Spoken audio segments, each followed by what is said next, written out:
Hey everyone, this episode is sponsored. Well, fucking son of a bitch. I'm not even gonna lie. This is the second time I recorded this promo. I don't know what's been going on, but I've been screwing these up lately.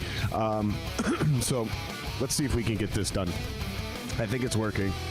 I believe everything's good. All right, let's get to it. This episode of the podcast is sponsored by, I'm going to give you two guesses. You only need one. Shooter Lube. That's right. Join the revolution by going to shooterlube.com and saving 10% at checkout by using the promo code SINGER. What is Shooter Lube? Shooter Lube is a two-stage cleaning system for all you gun fanatics out there, because I know you maniacs have been buying everything in existence. Every time I go to the gun store, there's nothing there. They have two guns. There's usually 200. So you're buying them all. You might as well clean them, guys. Take care of them. Go to shooterlube.com and check out their two-stage cleaning system. They got a military-grade cleaning solvent, and it has you cleaning your gun better than ever, you guys. The solvent's designed to penetrate deep into the metal, cleaning carbon buildup in less time than other leading solvents. Shooter Lube military-grade weapon solvent is simply the best. Simply the best! It's odorless, there's no water, it fully evaporates, leaves no residue, no hazardous ingredients per the EPA, high flash point, non-corrosive, it does not freeze and is non-flammable. The second stage is the extreme weapons oil, you guys. Standard gun oils, CLPs, that shit's a thing of the past. With the Shooter Lube Extreme Weapons Oil, the new cutting-edge technology has helped. They are creating a new level of lubricant protection, unlike many other gun oils out there that just sit on the surface. This shit penetrates, guess where? Deep into the metal. Forms a bond on and in the surface, on the metal, that does not wipe off, wear off, melt, or evaporate with heavy use. You can feel confident using your weapon to its fullest potential. Biodegradable, non-flammable, non-toxic, 100% synthetic, low odor, non-staining, rust and corrosion protection, and it reduces wear and friction. They offer 100% money-back guarantee, 100% free shipping within the United States on all orders over $35, and they also have online sports. So if you're confused, frustrated, anything like that, reach out. They love to help. This episode of the podcast is also sponsored by, yes, Werner Elements. Werner Elements, these guys are great. I'm going to read you the pitch here that they wrote for me, but I just want to tell you, these guys are awesome. When you reach out, they really build a customized strategy and game plan for you and what you're trying to do. And they say they specialize in small businesses and startups, but I also want to make sure that I include and give a shout out, because they also work with musicians, comedians, podcasters, really any type of intellectual property or art-driven person as well. And it's probably more important than that we get our shit together more than a normal business, because, I mean, there's so many of us out there, right? So Werner Elements is your partner in growth. We specialize in working with startups and small businesses with a focus on community growth. Werner Elements is also your one-stop shop for all your marketing needs and graphic design needs. From logo creation, website design, and management to content creation, setting up social media, and creating ad campaigns. Our community is stronger together. If there's something we don't offer, we know someone who can. Werner Elements is offering 10% off your first contract with us by using promo code SINGER when you reach out. That's Werner Elements, WERNER, elements.com. Yes, we can do that. Promo code SINGER to save 10% at checkout. Now, here's the deal, you guys. This episode, my buddy Eric's coming on, guitar player for Via. He's been on before. No need to give him a monster introduction, but yeah, I'm sorry. I got distracted there for a second. Eric from Via, guitar player, also Flip, and Fuzzard. I'm doing all this off memory, you guys. Sorry, I apologize. Also, make sure that you like, subscribe, share, all that kind of shit. You can follow him on social media with the links below. Blah, blah, blah, blah, blah. Here we go.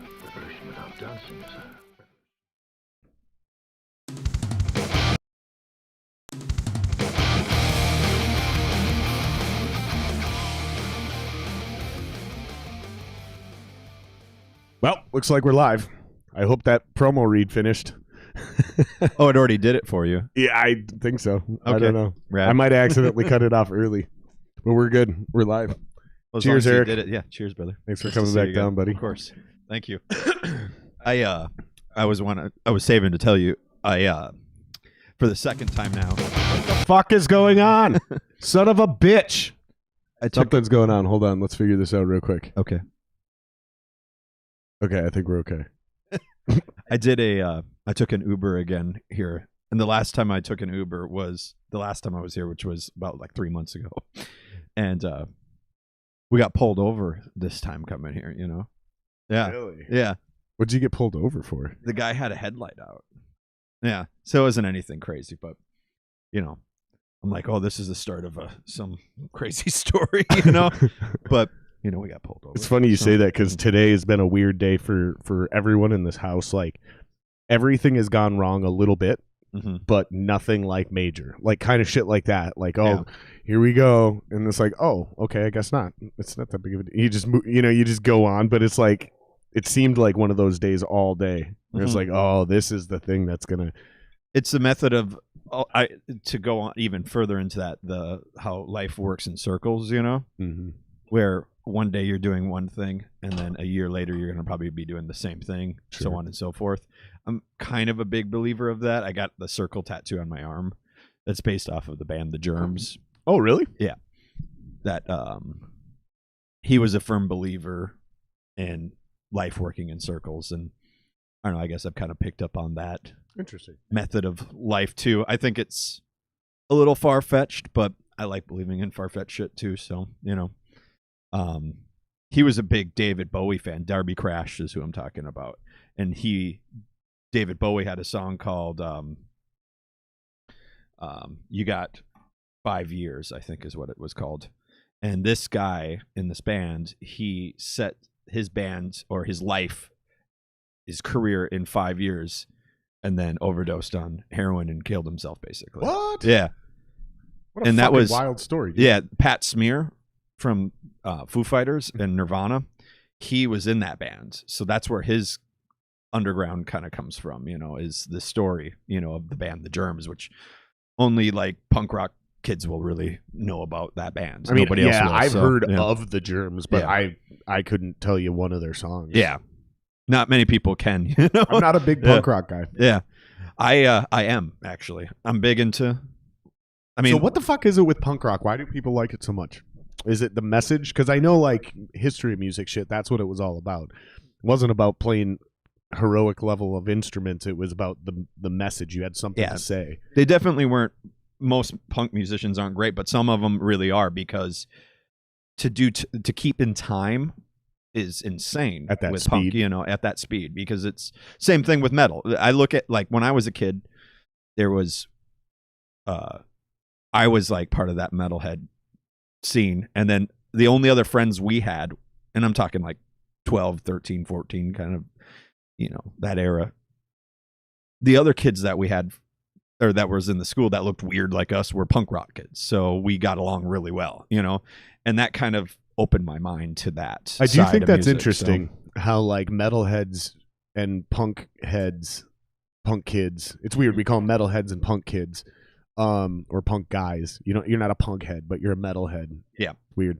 But there's always been like a not a respect, but like a camaraderie there almost. Like, yeah, I get it, like it's not the same music, but like we're kind of the same people. So like they still either get along or they hate each other. You know, that's what well, it is, and if you think about it, like metal versus all the other genres, there's a lot more of like fuck them guys. Yeah. Right? Like even within the genres of metal, it can get like that a little bit, but not between metal and punk. When I moved to Rochester, I put out ads to, you know, be in a band or to try to get a band together. And I wanted to do, like, it was a fresh, clean slate for me when I did that, moved to this town that I've never been, been there once, you know, kind of thing. And, in case people don't know, because they didn't catch you the first time, just give them the quick bullet points of who you are and what you do. Yeah. I mean, my name's Eric and I'm a glorified musician, I guess. I play in multiple acts. And I've been doing that for better half of 20 years. Did that in northern Minnesota, moved to Rochester, Minnesota for a hot minute, and then moved to Minneapolis, where I still stand and live now. And you play guitar for Via, Fuzzard, and Flip. Correct. Mm-hmm. Right on. Yeah. So, but yeah, that's what I wanted to do, was kind of start my own punk kind of project. And I actually tried out for this one band as a singer, and I'm not a fucking singer. And I tried to do it, and literally nothing came of it. So I moved on, and then moved to the cities, and then joined Via. So yeah, what are you up to now? Explain to people what you got going on right now. So this Saturday, the 13th, I will be performing with Flip at a private event called The Shit Show Part 2. Love Stinks and So Does Flip is the name. It's a rescheduled show that we were supposed to have in, I believe, November, maybe December, because we've already done one. It went really well. So basically the idea from it is we have this rehearsal space, Taylor Sounds and Hopkins, and it's a huge room that we're in. So, it's COVID friendly in that sense, where everybody can be scattered. And that was the idea, let's invite 10 friends. There's obviously a ticket cost, but what comes with the ticket cost is it's a private show. It's a private show. You get to see the band in their raw performance. So we're not all super dressed up, even though we will a little bit. Man, rich people book shows like that all the time. Oh, totally. We're gonna have a cocktail party and a dinner party. There's gonna be 30 people. Let's book Bruce Springsteen. Yeah, if you have the money, why not? Yeah. So yeah, the idea of this is to get people to interact. So they call out a song, we can hear them actually, instead of being on a big stage. There's no way we can hear that, That's cool. And come sit and buy the drums behind Kilo Bale's drum set, or whatever the situation is. You get a CD, you get a T-shirt, you get a vinyl, you get all this stuff with How much it, you charge it? package. So it's $100, and it's pretty much the like a 2-3 hour deal. We have food, drinks, couches. You get to take a picture with the bands, interact the whole night. So it's kind of more or less, when bands do VIP stuff when they're on tour, where you get to come and see sound check or hang out after the gig and stuff like that. Same concept, but actually a performance that's still somewhat cool, involved. Dude. It's really rad. Yeah. Hats off to Bryn. That was his idea. He's a fucking genius. And he put that together, while we were outside smoking one day, and he just, the light bulb pinged in his head and said, oh, that's cool. And then we just started thinking of names of it, and Shit Show came about, so. I love it. Yeah. I did a podcast the other night after the comedy show. Me and this comedian, we did a podcast, and then we went to the comedy club where he did a set.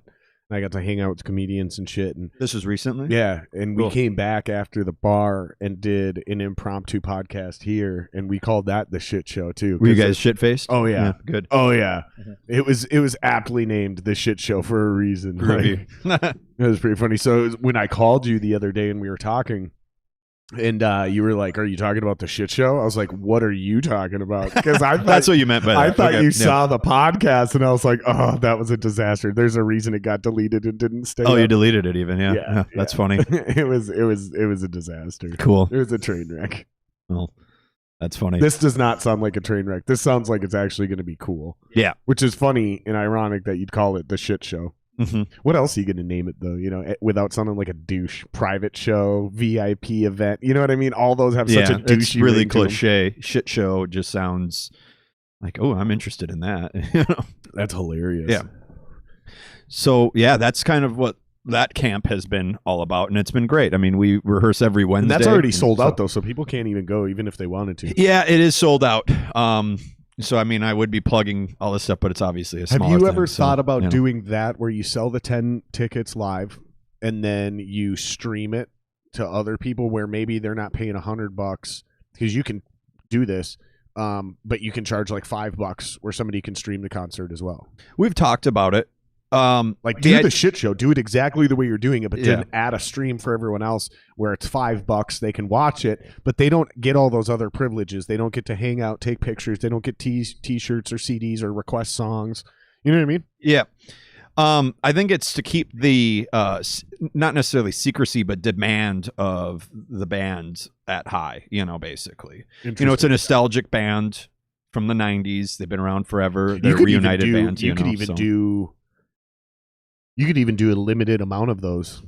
Yeah. Like you can sell tickets to the online stream. Like you can even just do another 10 people at $50 or whatever. Mm-hmm. So there's 10 people in the room, 10 people on the stream at $50 or whatever.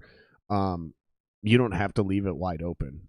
There's plenty of services out there where you can stream your event and limit the number of people that are allowed to be there and watch. Which I don't know why you would, unless you want to brag about selling something out. Yeah. Other than that, other than the motive you just laid out. Yep.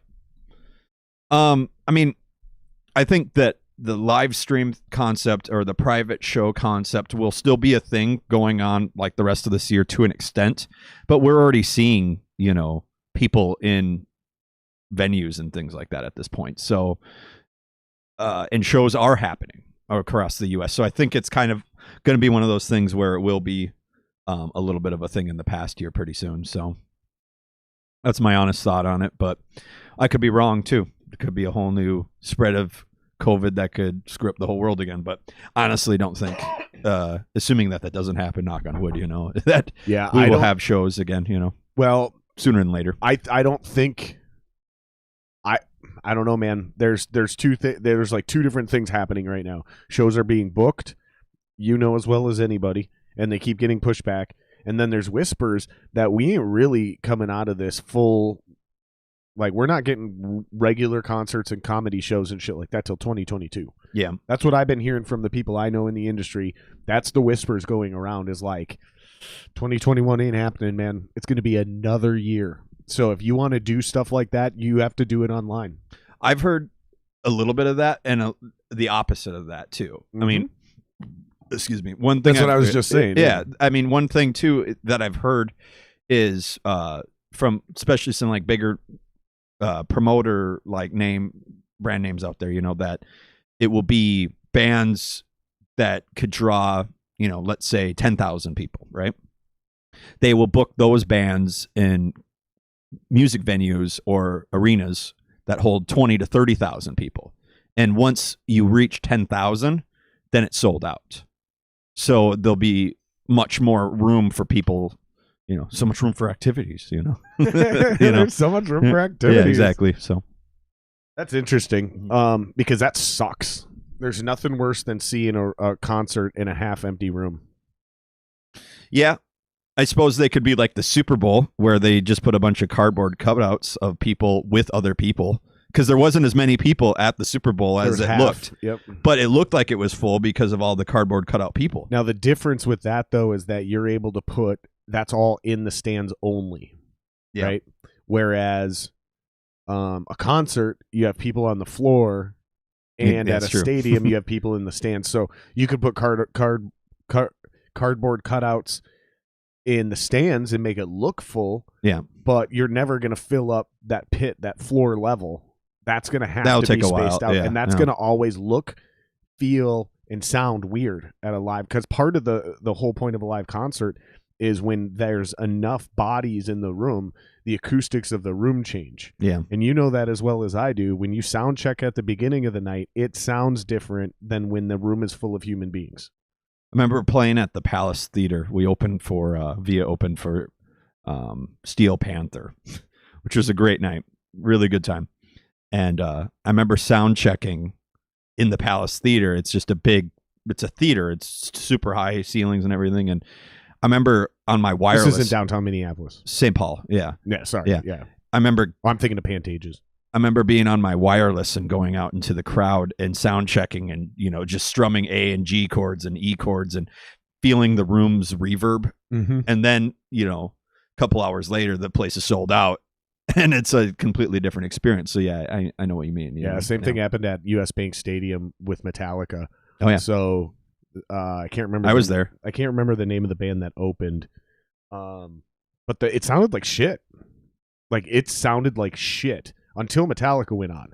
Because they weren't dialed in for that room by no means, Also, the place wasn't full. It wasn't full yet, exactly. Yeah, I mean, because I noticed the sound changing through Avenged Sevenfold's set.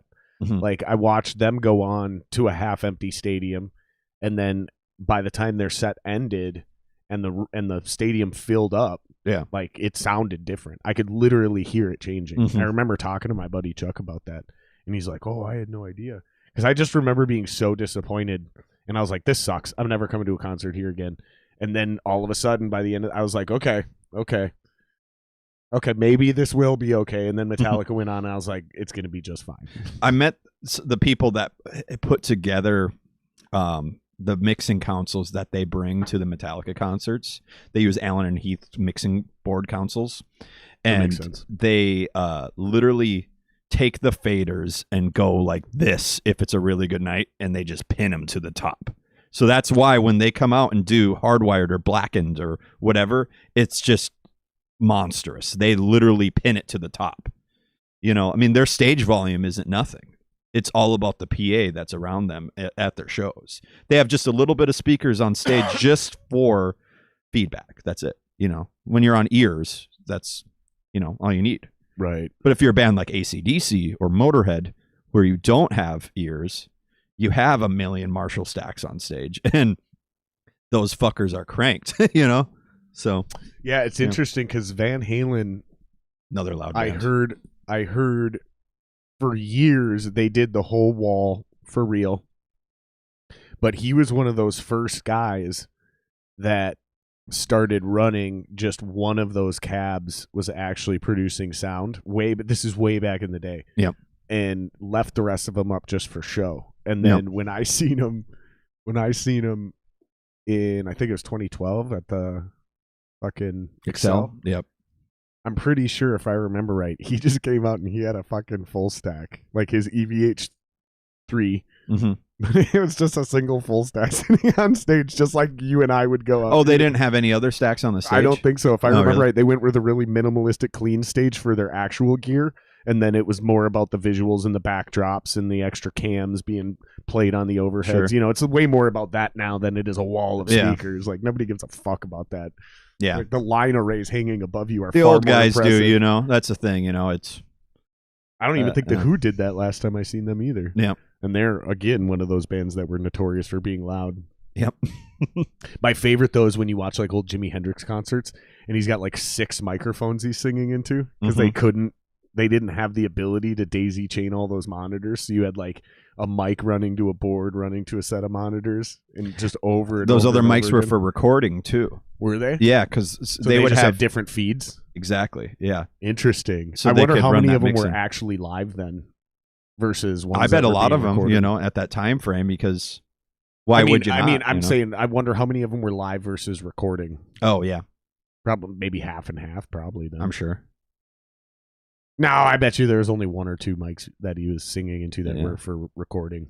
I bet you. Could you imagine taking acid and then going on stage like he did? I can't drink 2 beers and go on stage. Really, I can, but you know, like I can have one. And that second one needs to be while I'm performing, so I'm burning it off as fast as I'm drinking it. Here's a story. One time, Via played this show at this place called the Parkway Theater. I think it's in kind of outside Uptown. And this was many, many years ago. It was before Sam Stark was in the band. And we were, I don't think, supposed to headline, but we ended up headlining somehow. I'm not sure. No, we were supposed to headline. And it was like a fucking 7-band bill. Started at 5 o'clock kind of thing. There was no... Those are either great or horrible. This is the worst show I've ever done in my life. There you go. Because we were very green at the time. So I'm thinking maybe this was 2013. If somebody comments on this that's watching it, they might know. 2013 or 2014. Something like that. But we got on stage about 2 hours later than we were supposed to. And we were all smashed. And at the time, my friend Tony was filming every single show we did. He did 17 shows, and then we did a music video out of it. That was our first official video that we did. And that one is on there, and he showed me it, and I had to leave the room because it was so embarrassing, you know? Like, we're trying to be a professional band here, man, and you just look like a bunch of drunken fools, you know, because there was nobody running the show. Nobody was running the show. Right. There was no stage manager. There was nothing. So basically everybody was fucking off. And there's nothing that pisses me off more on one of those big bills is when the guys or girls or whoever it is are rapping chords on stage and doing all this stuff. That's what stage hands are for. And you need to get your stuff off the stage. Like, it's a rule with Via that you need to be off the stage in a song or less, because there's a contract that's involved with pretty much every show that we do. And you're supposed to be on from this time to this time. Don't fuck up other people's time schedules. And it sucks when it happens because sometimes it's not even the band's fault. It's the sound guy's fault or whatever, that you never know. But that was one of those prime examples of getting way too lit on stage and going and trying to do your I don't deal. know how you guys do it at all, to be honest. Like, I can't fucking, like I said, I need to be sober when I actually go on stage. I've been in the recording studio a lot, recording the new Via record. And, you know, the last couple times we've been in there with Wally, you know, it's been 12, 14-hour days.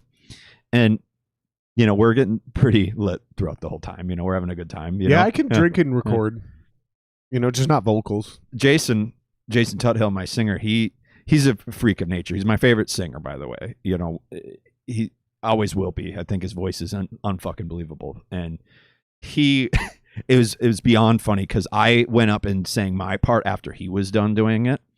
And when I got done, it was literally, he turned a switch and it was hammered. And it was so funny. I'm like, what happened, dude? You know, like, I know we've been having fun. What does he drink? He's an IPA man. Totally. You know, that's surprising because he looks like he's a bigger dude. Maybe not like 7 feet tall, big, but like a bigger dude. Yeah. And just drinking beers. That's a little surprising. Usually that happens when you're a liquor guy. Yeah. No, we're not much of a liquor band, really. You know, we're a bunch of crafty lumberjack beer snobs, you know. It's weird. I fucking dude. Excuse me. I'm a total beer snob, and now I'm like, I've gone off the rails again on fucking experimental shit. So I'm on this smoothie sour kick. That's what we had beforehand. Yeah, that shit was wild. Dude. I go through sours. I wasn't even into that one. Quite a bit in and out of the year, but I've been really hip to this jalapeno ale recently. Yeah. Damn, there's this place I almost bought one. Really? Yeah. Instead of that one, I almost bought this one. It's made by, I can't remember who they make that. Jack Pine, by chance? No, yeah. I can't remember. But, shout out to them. Those guys are awesome. They're up in my hometown. It's got a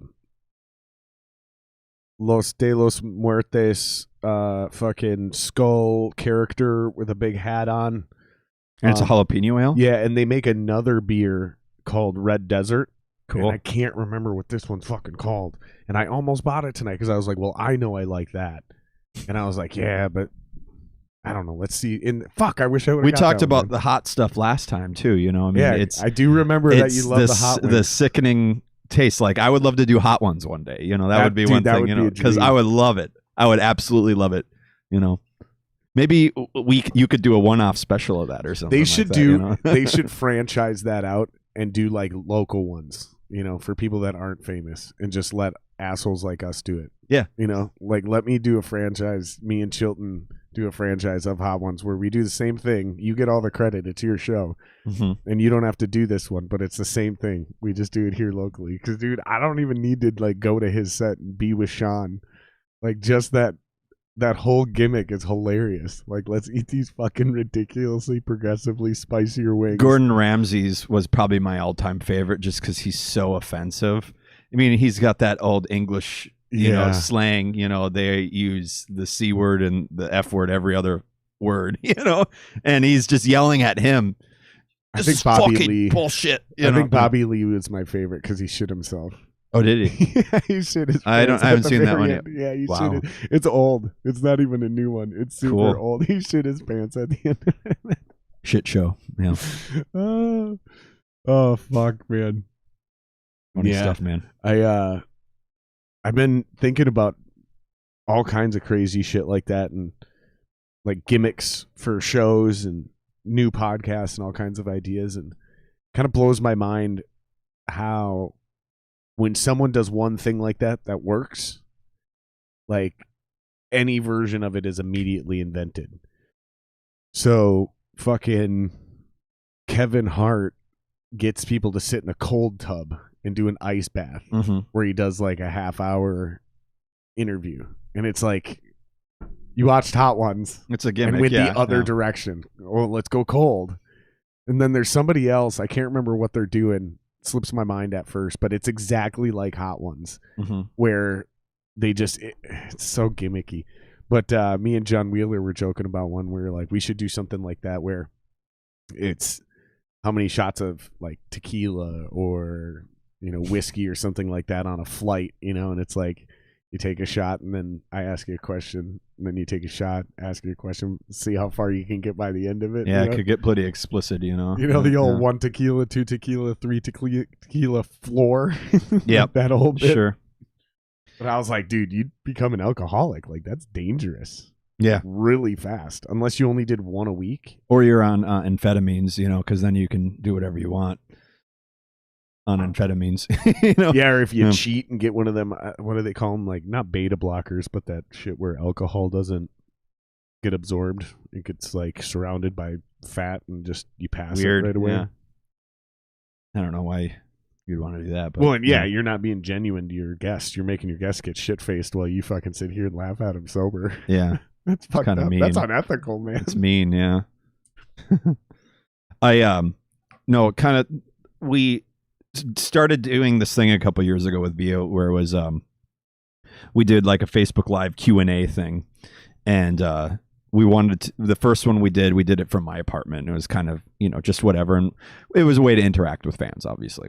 And then we did another one, but I had a inflatable hot tub in my house, and we set up like a microphone through the laptop and interface and all that shit, and we did it from the hot tub. That's where we were amazing. sitting in there, and it was really funny, you know. And I want to do another one eventually here, because it'd be fun to do another weird bit, you know, like that. That's amazing. Mm-hmm. I think every band should be doing stuff like that, you know. And the word podcast is thrown around too loosely, especially now. I wouldn't say to do like an actual podcast, but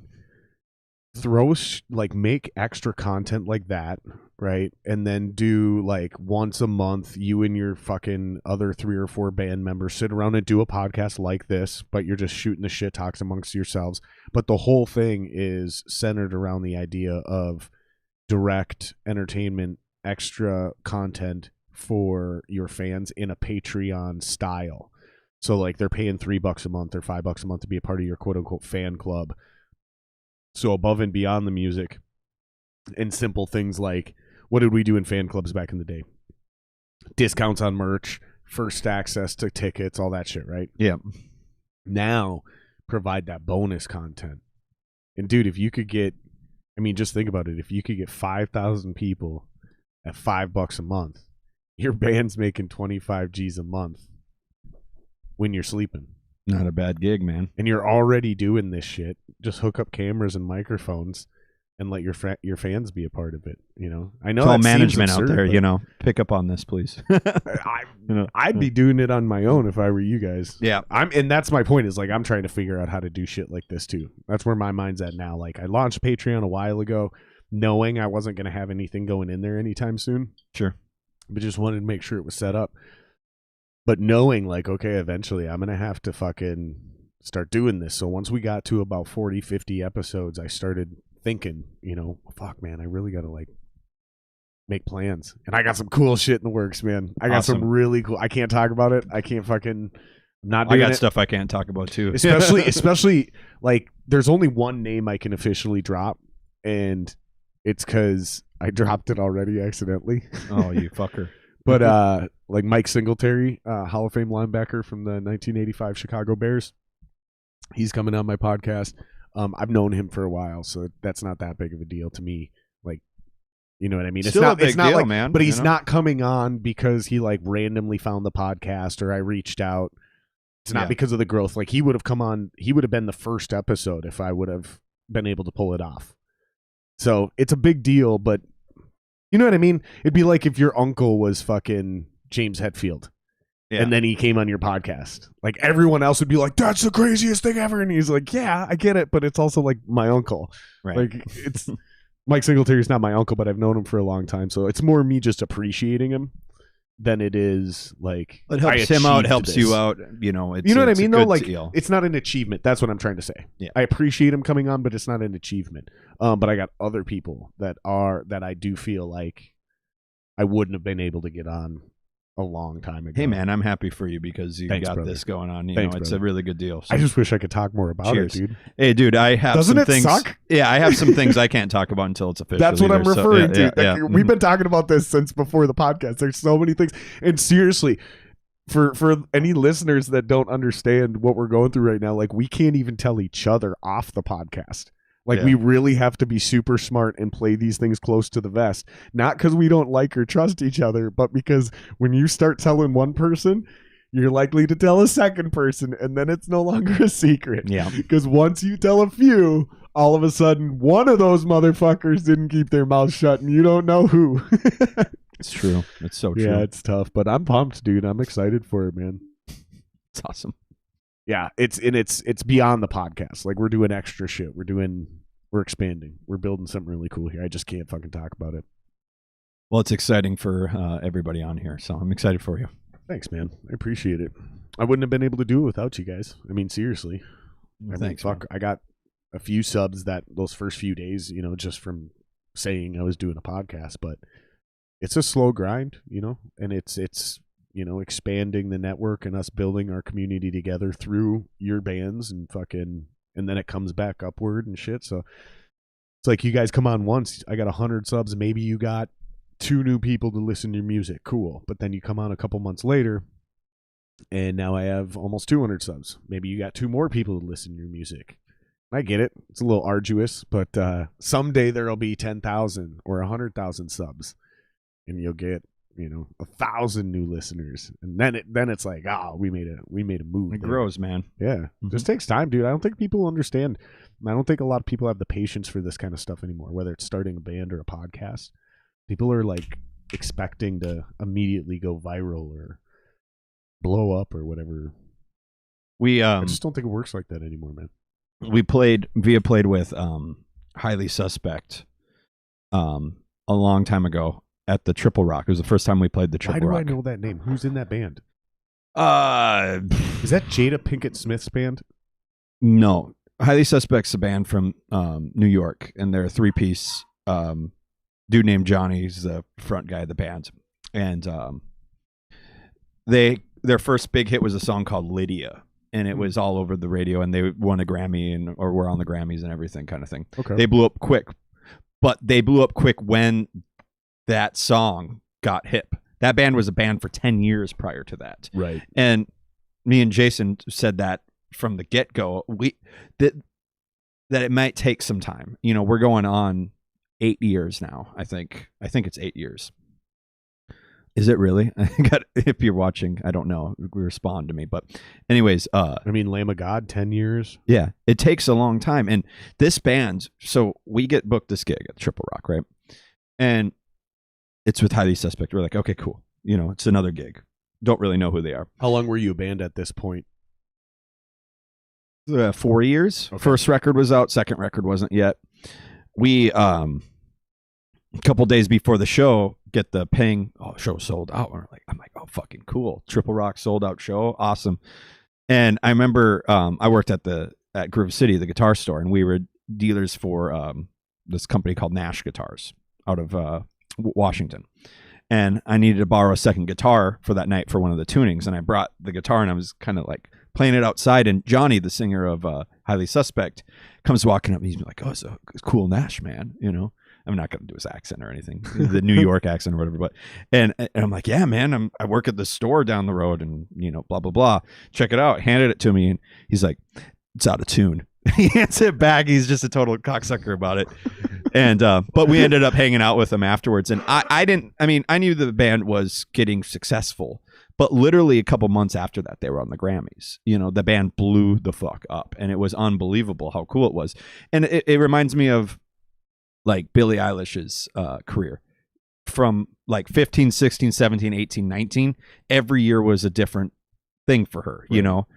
Like she played the Entry when she was like 15. Mm-hmm. The next year she played the X, and then it was the Armory and all that shit. Like that growth, it's insane how it works. Once people catch on to things, it's like COVID. It's interesting too, Just because you'll watch some of those bands make their first journey doing something similar as an opening band. So like you'll see this band open for somebody at 7th Street Entry, and then years later they're fucking opening for Metallica. Mm-hmm. But then all of a sudden they go on their own headlining tour, and it's the same thing. You go back down to these tiny little clubs like the Entry, and then they start that journey all over again.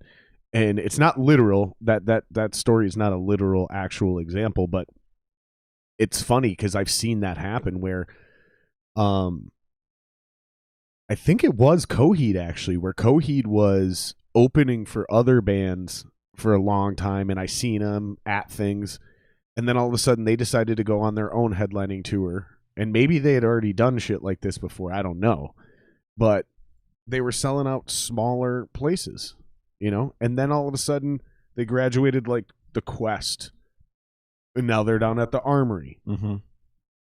And yeah, someday you'll see those same bands, like within a couple of years, make that same journey. But it's the only one I've ever heard about this was Skid Row, and it's one of my favorite jokes of all time. Is fucking Sebastian Bach. He's like, "I'm so sick of hearing people tell us that we blew up overnight. I mean, that is not true. It took at least 2 or 3 days."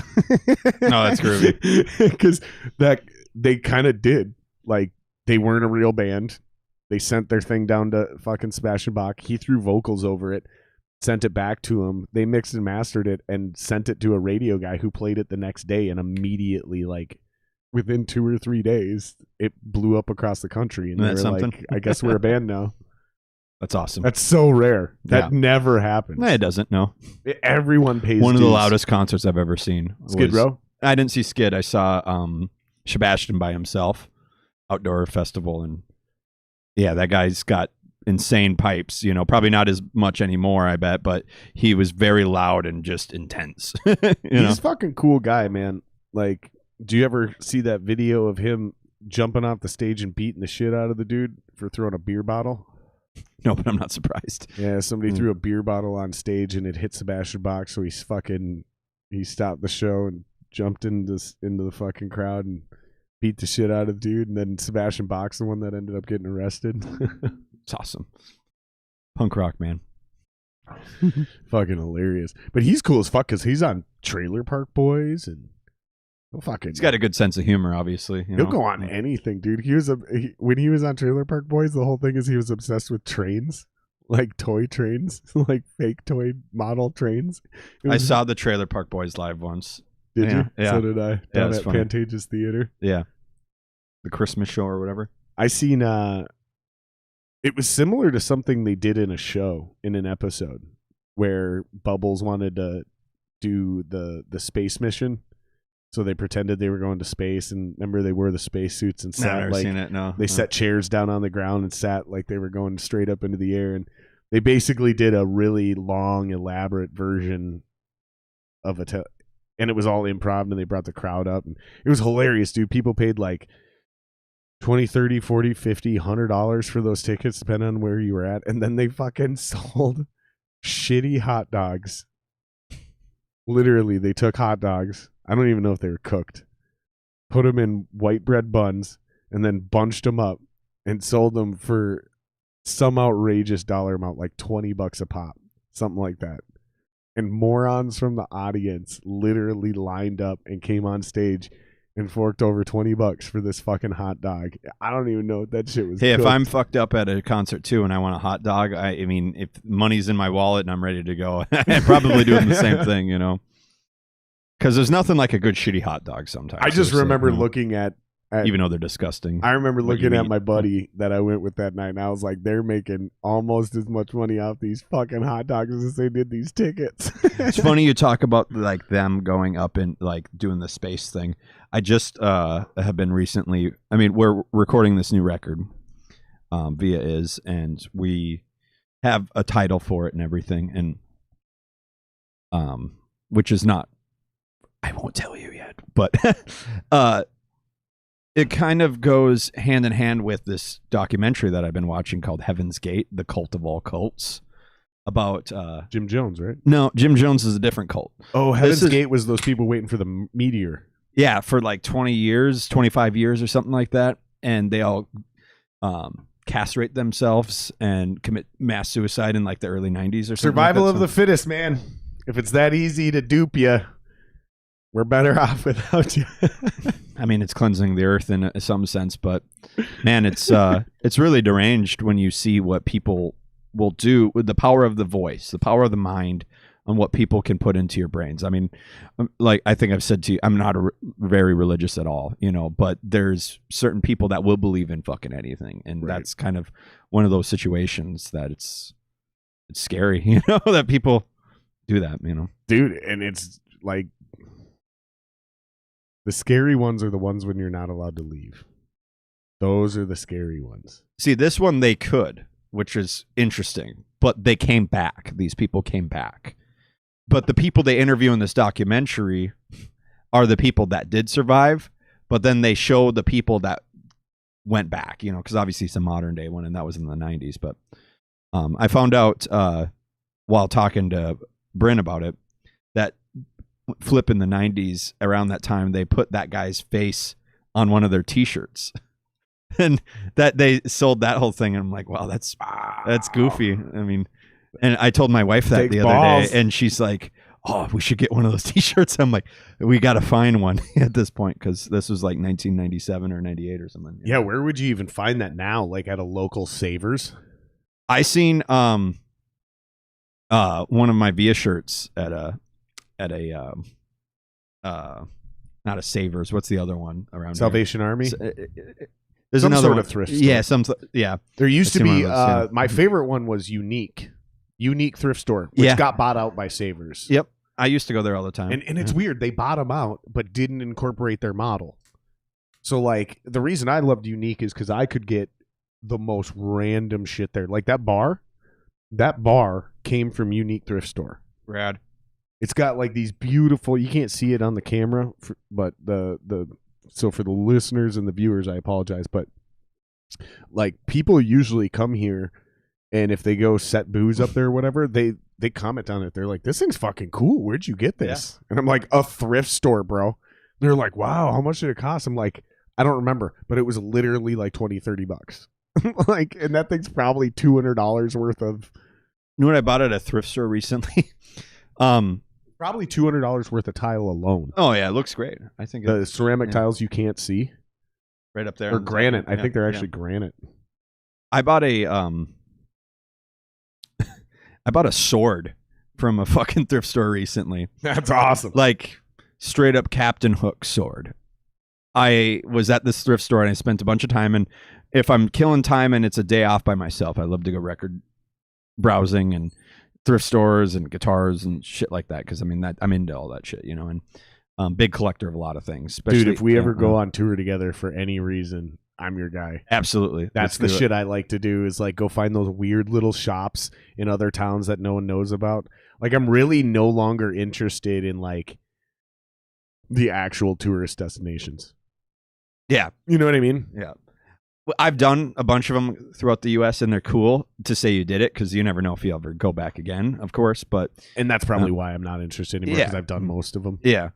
But yeah, I was buying some random shit, and I looked up to the right hand behind the counter, and this guy had this big, huge, and I don't know like if it's 40, 100, 200, 300 years old. I don't know how old it is, but there's engravings and weird shit on it, and it's cast steel and stuff.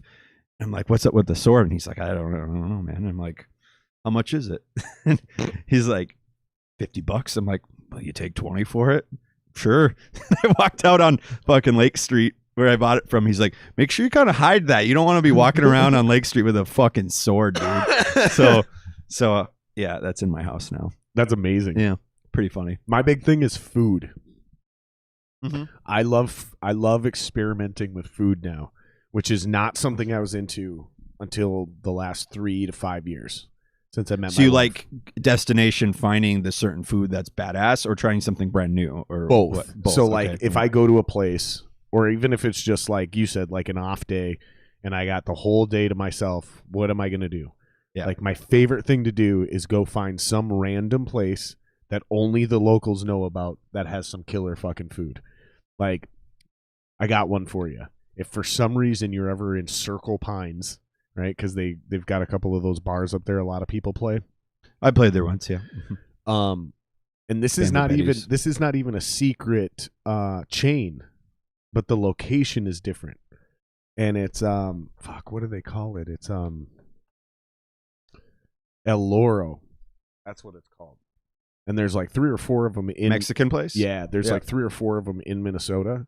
But I'm telling you, I feel like I've had it before. The one in Circle Pines. That's where it's at, dude. I'm telling you, man. I'm telling you, there's something different about that place. I don't know what it is, but whoever. Now we have been there a couple times where the food is dramatically spicier. It was still very good, but it was obvious they had a different cook come in for the night. Sure. But that's only happened like 2 out of the 800 times we've been there over the last 5 years. But that's what I'm talking about. Like, it doesn't matter where you're at. You could be in fucking Chicago, New York, Champaign, Illinois, fucking Des Moines, Iowa.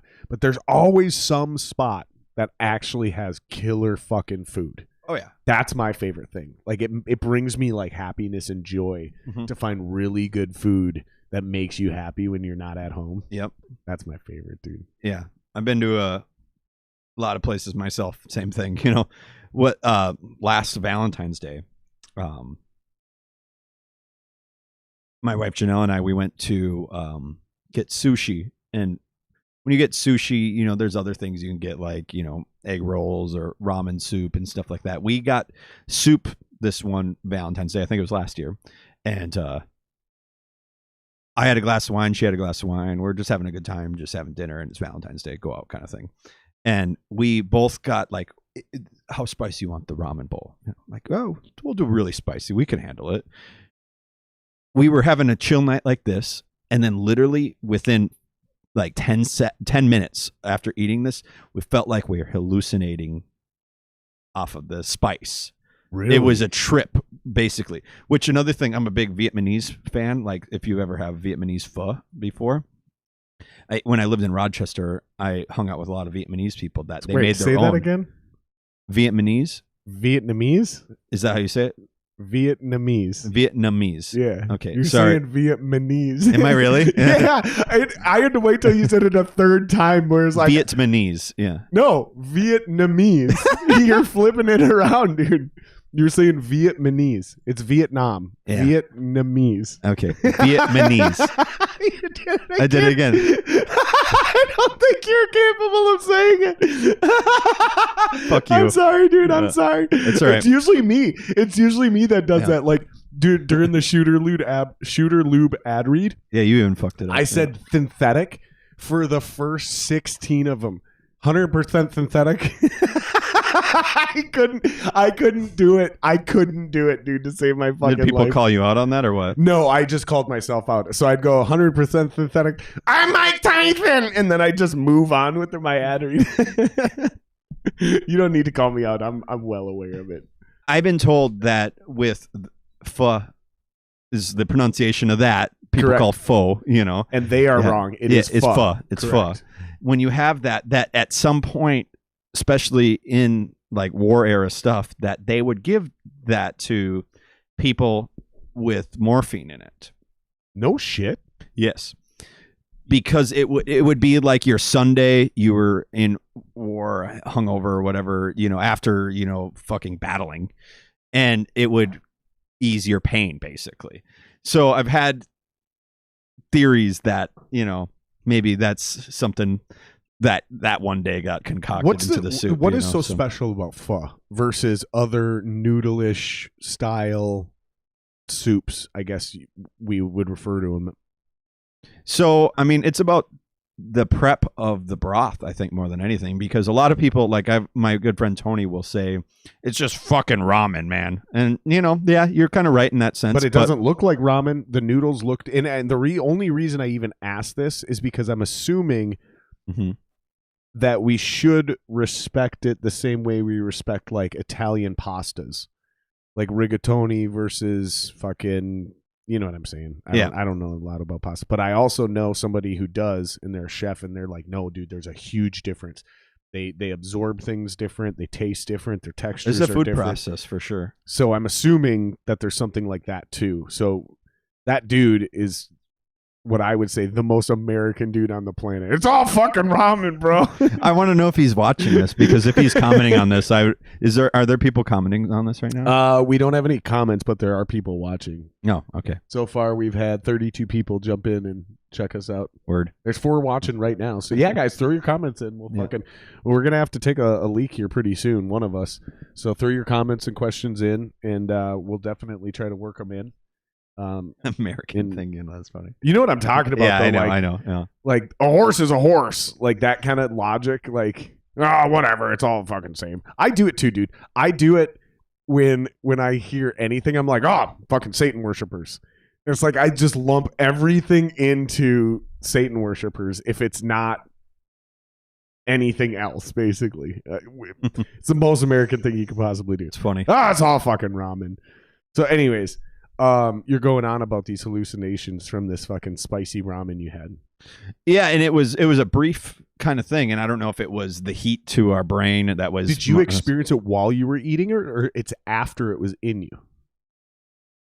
A little bit of both, I would imagine, because. So you didn't take it down with ease, because that's where you started with this. You're like, we like spicy food. We'll do very spicy. So was it hard to get down? No, it was like normal, very enjoyable. I noticed, like, the hour and a half that we were there having dinner, and there's other people, obviously, so you're always people watching all these other people, like, what's their relationship like? What's that whole thing? Is that their first date? Me too. It's great. And do you make up backstories for them? Probably. I don't know. I totally do. Yeah. I totally. And within 10-20 minutes of this time frame, we're just giggling and having a really good. It's like when you take mushrooms. It was just giggling and so much fun. We were the happiest people there, kind of thing. Like, you're not fucking eating that. We're eating that right now. I can tell. And so we've gone back there once since then, hoping that we could chase the same sensation. Chase the dragon? Yeah. And it didn't happen. But we are going there again on Sunday for Valentine's Day. Did you guys drink booze while you were there that night? Like a glass of wine each, nothing crazy. Were you on an empty stomach? I'm like, because this is, our brains work very similar. So yeah, like, okay. No, it was like a normal day. And we both felt it when we were there that night. So I know it wasn't me. She knows it wasn't her. Like, we both felt it. So, like, what did we do? Were we on an empty stomach plus the spicy food plus the wine? Did, blah, blah, blah, blah, blah. Who knows? Maybe you just had some fucking goofy ass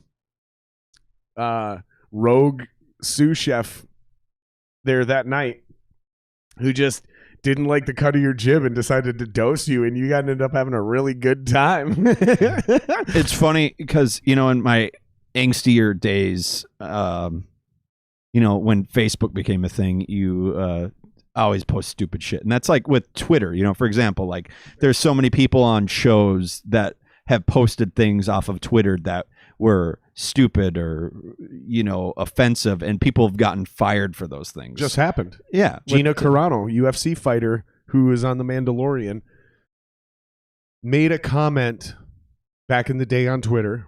Yeah. She made a reference that hating people over politics, okay? Yeah. And then made a comparison to Nazi Germany years ago. Wow. Like, and she's right. Like, as somebody who's Jewish and native, like, she's right. Like, when you vilify people and tell them they're evil because they believe and think a certain way, that's exactly what the Nazis did. Yeah. This is exactly what they did. So she's not wrong. It's a little controversial. You might upset some Jews who don't understand what your reference was, right? I don't even think she's Jewish, but you just can't say that stuff to the people that have the light heart nowadays. Well, and she didn't say it recently. Yeah. She said it a long time ago. I know. It just got unearthed in a Twitter feed. So, like, you're totally right. Like, this is real. I've always watched myself. It just happened saying again. Stupid shit. I've always watched. So do you ever worry about shit you said in the past? No, I don't. Honestly, because I don't think I ever said anything that bad. But I'm just waiting for it. Yeah, if I did though, I definitely, or if I look like back on those times, like on a memory from Facebook or whatever, I'll look at it and like, okay, was that bad? Was that good? Blah blah blah, whatever. But I did see a memory the other day, where my friend Brian, it said, I texted. The way you chuckled, I'm just immediately laughing like, oh. That's good. So, him and I, we went out together one night, and we went to not Ground Zero. There's the bondage club in Minneapolis, or like that's Ground Zero. Is it Ground Zero? Okay, right by the front. Yeah, I was just trying to think of this the other night. Yeah. So yeah, we went there one night, and I just asked this question on a podcast 2 or 3 episodes ago. You couldn't remember what it was? I couldn't think of the name of the club. Ground Zero, then, yeah. And we went there, and it was we're having a good time, and my friend Brian went to the bar, and I said to myself, I'm going to stick to drinking beers that night or whatever. Or I was drinking liquor and he was drinking beer or something like that. I don't know what the situation was, but he got a drink from the bartender. You weren't on the same pace. That's the moral. He had a drink, and all of a sudden he was a completely different person. So I'm pretty sure that the date rape drug might have came involved with this, because he has a good time, but he doesn't have a good time enough where he's on the dance floor whipping his shirt off and like dancing with random people kind of thing. He's not that kind of person, and that happened. That night we somehow we separated. He went out his way, I went my way. My good friend came and picked me up, and we ended up actually going up to Brainerd. It's like I just this ain't roofing. This is he got dosed with Molly. That's what happened. No. So we didn't talk. He texted me 2 days later. He's like, dude, what happened? 2 days later. Mm-hmm. And I'm like laughing. I'm like, what do you mean? Like, we kind of separate our own ways. You went and did your thing. I went and did my thing. And he was gone. He blacked out for a couple days. Scary, kind of. You know, no recollection of what happened. So that's what makes me think it was, a dude, roofie. No, I've been roofied. Yeah, I have too. So if you're able to fight a roofie, especially with alcohol. So if you're dosed via alcohol with a roofie, if you're able to fight it and stay awake, you get mean and almost violent, and you will have real hallucinations. It's bad, man. So I've been roofied twice. The second time I was roofied, I was with my now wife, but she was just my girlfriend at the time. We get to McDonald's, and she orders the food, and she hands it to me, and I look at everything, and I go, but what about the kid? And she goes, what kid? And I was like, our kid. And she goes, we don't have a kid. And I go, then who the fuck is sitting in the back seat? And I turn back, and there's nobody there. There was a kid there. I'm telling you, there was a child in a car seat. And I look back, and there's no kid there. I get so mad. I take the cheeseburger that I happen to have in my hand. I'm like, oh, fuck that shit. And I throw it in the back seat. Dude. You're seeing shit, man. Like, that was a roofie. Yeah. But what your buddy suffered from is Molly. Like, you don't black out for 2 days on a roofie and have fun. Like, you fight a roofie until you get mean and borderline violent, and then you pass out from a roofie and you wake up the next day asking that. It's not a 2 day. That's Molly. That's what I'm getting at. Like, he got hit with Molly. He was having a great time. You guys separated. He went on a fucking 2-day party. That's what happened. And he probably was drinking and then started doing other drugs along the way that he doesn't remember, which added to the blackout. Because when you're on Molly and you're riding that kind of vibe, like, you'll start doing a little blow with some fucking hot girl. Some other girl's like, hey, you want to do fucking another dose of Molly? He's like, you're goddamn right, I want to do some more. But he doesn't remember any of it. I'm telling you, that's a Molly. That's a Molly day. As somebody who's done that before, Molly, that is, I think it hits people different because it did nothing for me. Really? Nothing. Absolutely nothing. I've never done Molly, but I've seen my friends do exactly what you described, word for word. Like, did nothing. Like my buddy, for example, this didn't actually happen with my buddy Kevin, but he's a great example. Like, he'll have a good time. We'll fucking get drunk. We'll get rowdy. We'll fucking be loud, but he's not going to fucking be that guy. But a friend of mine who's exactly the person you're describing, fucking one night, fucking... Everybody's different, man. And I watched him get dosed. Like Ari Shaffir and Bert Kreischer. Like, I watched him dose his drink. And I was like, this can be funny. Wow. It's going to be hilarious. And that's exactly what he did. He's out on the dance floor. He's hitting on girls. He's got his shirt off. Girls are into him. And I'm like, who is this guy? This is not my buddy I've known for years. By the way, like I said, disclaimer, this is not actually Kevin. It's just someone exactly like Kevin. You know, like, you know, on the topic of drinking and drugs and stuff like that, my yeah, huge fan of those, by the way. Of drinking and drugs, yeah. So, I mean, recreationally drinking, I think, is not the worst thing in the world. But when you start getting hooked on other things, it can really cause life-changing problems, myself included, with a little pill called Adderall. Yeah, that was that one really fucked with my head a lot because I did that. What did you do? Did you break it up and sniff it? Yeah, everything, you know. And did it start off as a prescription? No, I never had it. It was my friend that had it, you know. And did you start off by just eating it? Yeah. And then you wanted to get more. I mean, it was when you first started taking it. What did you initially get out of it? It's synthetic meth is basically what it is. Sure, but what did you get out of it? I mean, that high feeling, you know, where you just were on top of the world and nothing. You could drink a million beers and blah blah blah.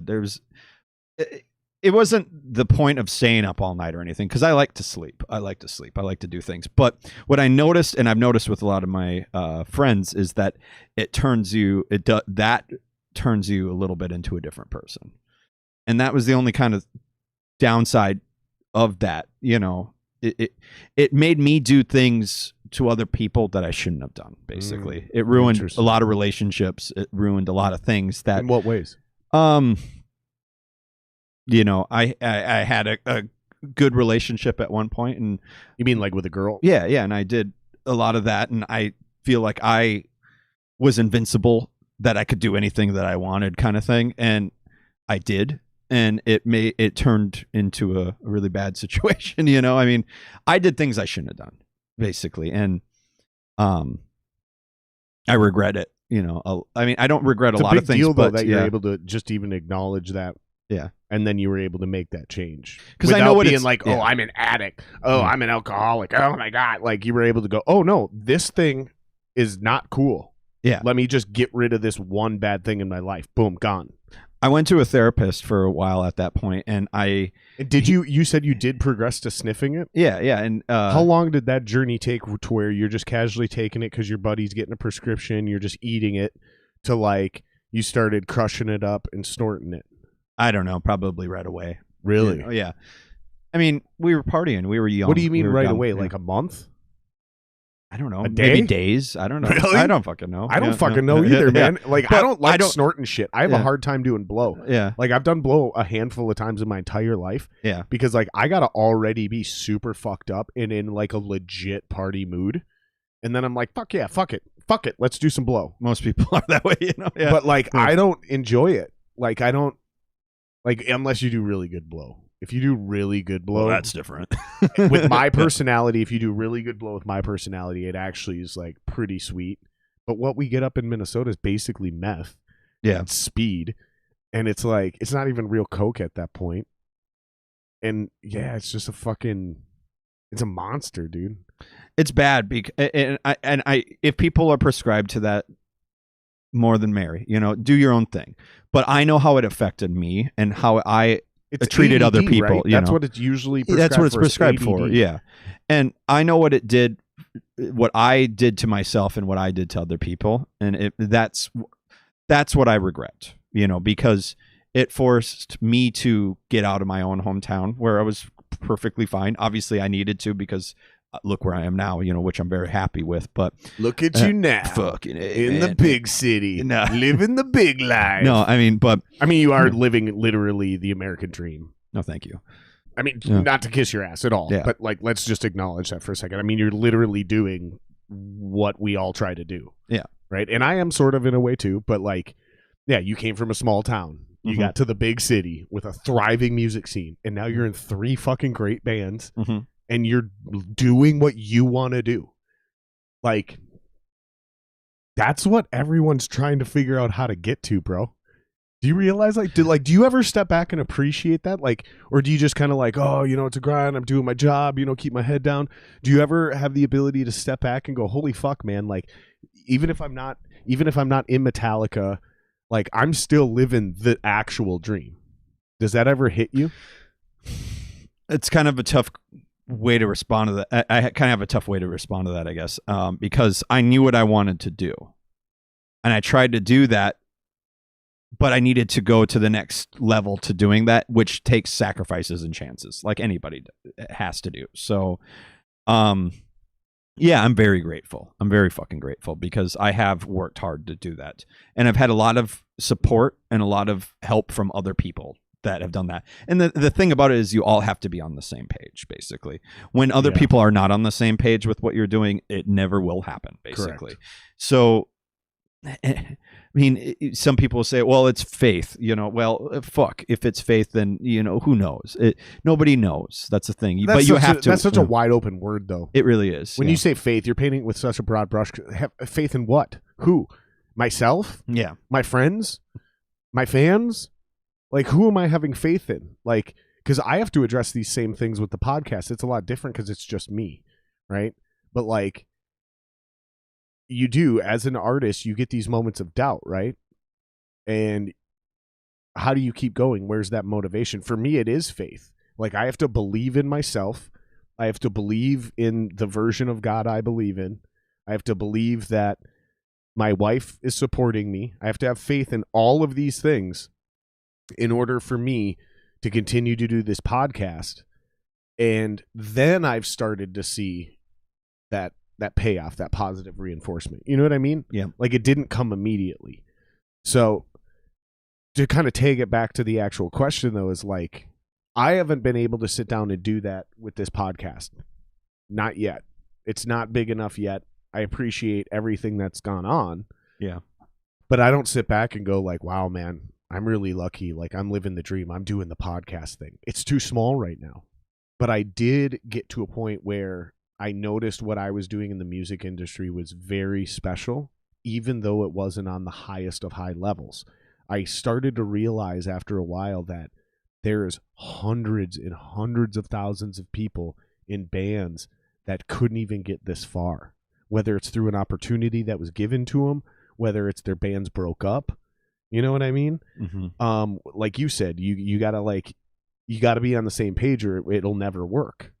There you go. There's a million bands that have started and stopped before their first show, because of that, let alone got to where they were a headlining band drawing 500 people at a local club, let alone getting to sell out First Avenue, a 1,500 person venue, let alone the next level where you're doing that 3 nights in a row like fucking Doomtree or fucking Atmosphere or American Head Charge. Let alone, you see what I'm saying? Like, every time you get to the next step, there's just a greater and greater amount of people who haven't made it to that level. And that's why I asked that. Like, does that ever hit you? Do those moments where we're like, wow, man, fucking, like, I've made it a lot farther than maybe, and I'm not saying maybe you shouldn't have made it that far. That's kind of how I rationalize it. Like, the odds are stacked again. It's like making it to the NFL, dude. That's the perfect example. Just being drafted to the NFL is like a 1 in a billion shot. Like, it's insanely high. Then the average career is 3.5 years. So even if you last like my buddy Ezra, who lasted 9 years in the NFL, he wasn't a regular Pro Bowler. He wasn't an All-Pro. He's not going to the Hall of Fame. But he still, and most people, even hardcore football fans, don't know who he is. But he still achieved like the top 1% of the top 1% of the top 1%, and there's still 6 levels above him he didn't achieve. Do you see what I'm saying? Mm-hmm. So that's true for even a guy who got drafted and then never played a single down in the NFL. He still made it way farther than almost everyone. Do moments like that ever hit you, like when you're playing in front of a crowd or you get to open for a certain band where you're like, fuck, man, like, whether I can pay my mortgage on this or not, this is the dream. The first thing that comes to mind is, I'm beyond grateful. My story is nowhere close to being done, obviously, right? But to come, young. to come We both are. To come from where I came from, I tried really hard with my band Maybe Saints when I was growing up. We did a lot more cool than band name. That was your first band?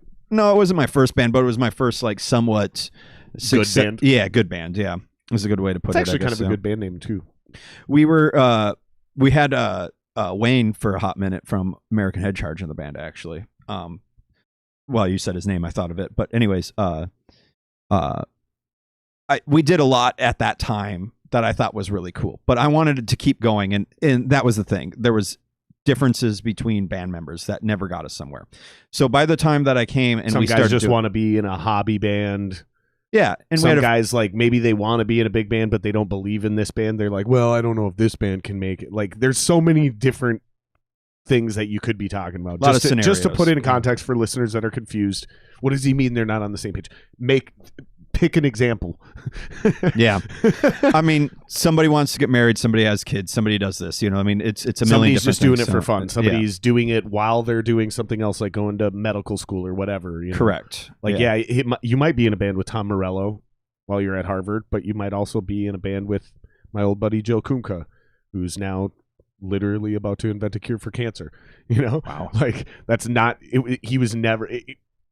once he hit 19 and realized he was a genius, there was no being in a band anymore. It was like, oh, we'll do this, but this is my real goal over here. Yeah. Those are the things that you're talking about. And those things will kill a band before it needs to. So like Joe could have stayed in the band till he was 22 and school got really serious when he had to go to real medical school. But no, like that killed our band by the time we were 17.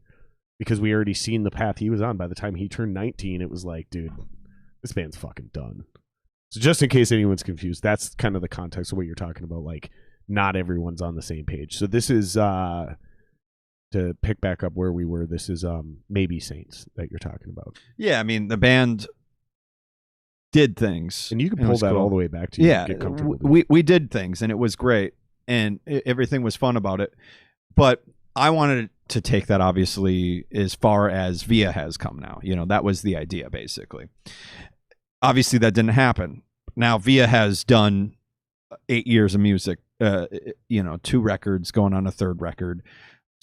Been in situations where we played the Myth sold out. We played First Avenue sold out. We played the Palace Theater sold out. We played, all these huge venues and not even just Minnesota, across, the United States. My drummer at the time, when he was done with it, he told me that not the first drummer, he told me, second drummer technically, he told me that this was it. I accomplished everything I wanted to, basically. And we were like, well, you did? We haven't yet, and, love him for it. But he chose his own path to do his own thing. I am beyond blessed that we have been able to do what we have. But it's nowhere enough for my likings with Via, for example. And right. And now with other projects being involved too, I mean, that's just a whole nother can of worms that's opening up. I want to play guitar and other things because it's keeping my mind really hot right now, and my fingers are doing what they should be doing. So, well, and you kind of have to, whether you want to or not, you kind of have to do that nowadays.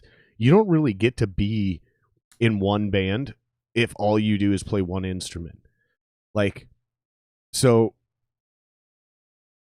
without sounding like I'm talking shit about anybody else, I'll just use myself as an example. So like the only way I have a chance to make it now in this industry is because I play multiple instruments and I have a podcast. I have to have all of those things going to be relevant in this industry, in this world, in the mediums that we consume content in now. If you're not going to fucking start some version of a podcast, or you're not going to have a YouTube channel where you're doing tutorials and videos and how-tos and playthroughs, if you're not going to go that route, and you just like, listen, dude, I'm a fucking guitar player and that's what I do, then you need to be in like 6 bands. Mm-hmm. It's the only way you're going to make it in this world. It's not a choice. So if you want to be a professional musician right now, you better be prepared to be in multiple bands or play multiple instruments, which is essentially being in multiple bands, or create some version of an online content so you can supplement your income, because you're not paying your mortgage off just playing guitar anymore. I'm sorry. Yeah. It's I hope everyone understands that. Like, it's just not happening. Even the good musicians I know that don't have day jobs, like Wheeler is a great example.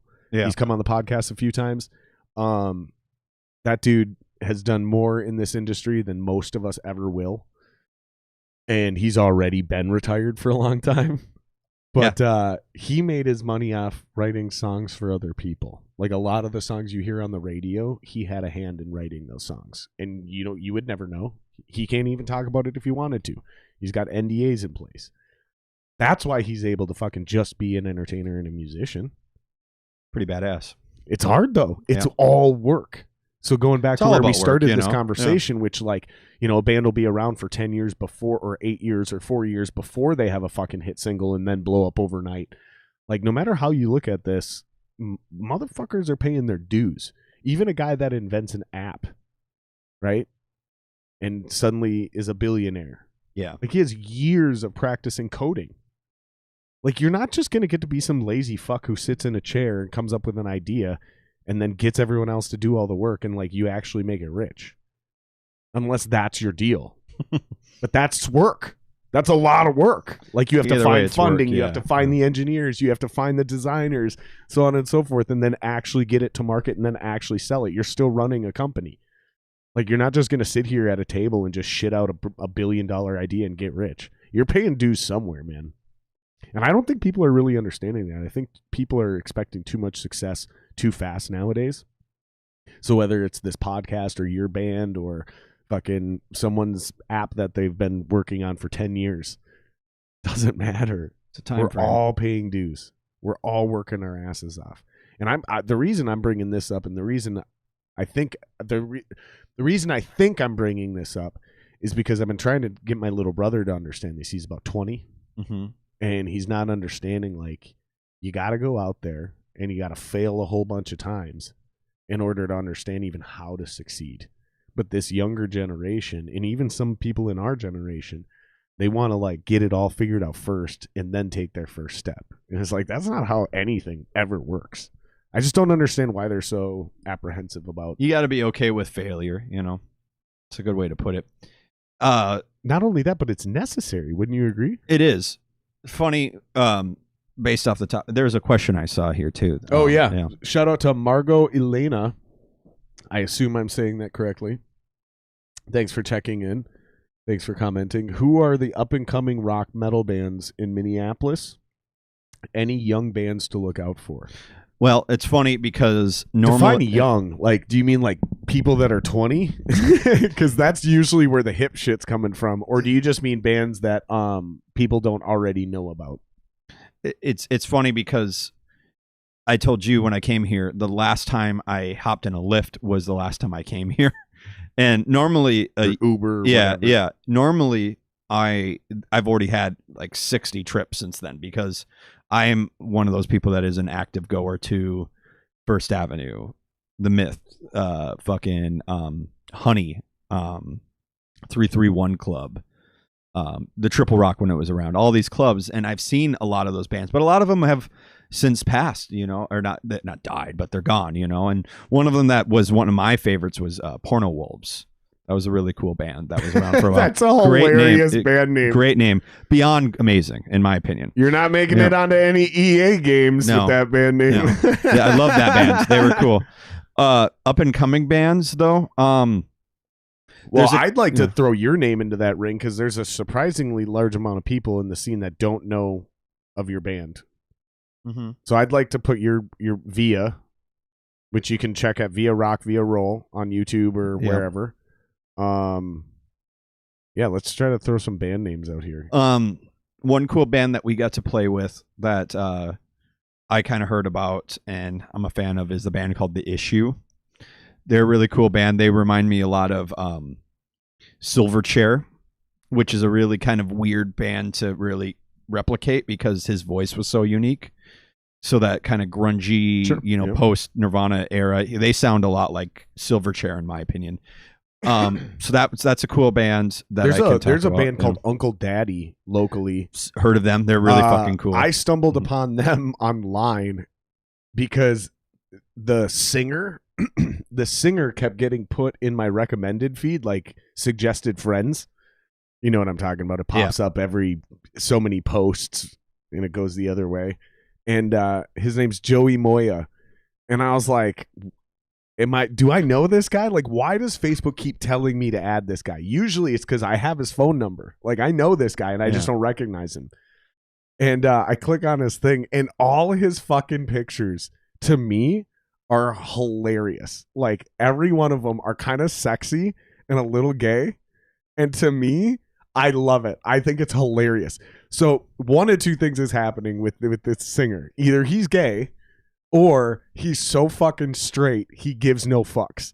Either way, I hope he understands that his pictures, maybe they are sexy, but to guys like me, they're hilarious. So it's still a positive is what I'm saying. And I'm into it. So I checked out, I'm like, who the fuck?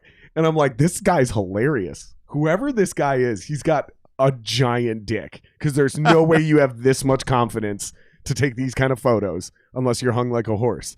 So I'm like, who is this guy? I see sings at Uncle Daddy, and I think Uncle spelled with a K. So I click on it and I listen to their music, and it's actually kind of good.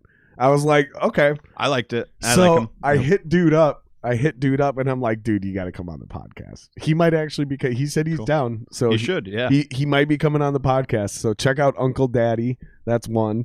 They're not new, but I'll throw another one out there. Wither the Tide. Familiar. You can throw the H in or out. There's two different versions of that band. Wither the Tide. One has an H in Wither and one doesn't. Their first record, I actually got a shout out on that record. Like I'm in the thanks thing. It's called The New Chemical, I think. Great record. It's in one of those. You know how as musicians, as real music fans, we have those lists of like, there's certain albums that have to be played front to back, like at least once a year, once every 6 months. You like, I'm going to listen to this record. Wither the Tide has one of those records for me. I'm very familiar. Yeah, I like him. I'm going to take a leak quick here. Yeah, go ahead, take a leak. Montoya's actually singing for my project. Oh, yeah, I should throw my band name in there. We don't have anything out yet, but keep an eye out for The Rivalry, because we're coming out soon. We're working on music now. I think people are going to dig that.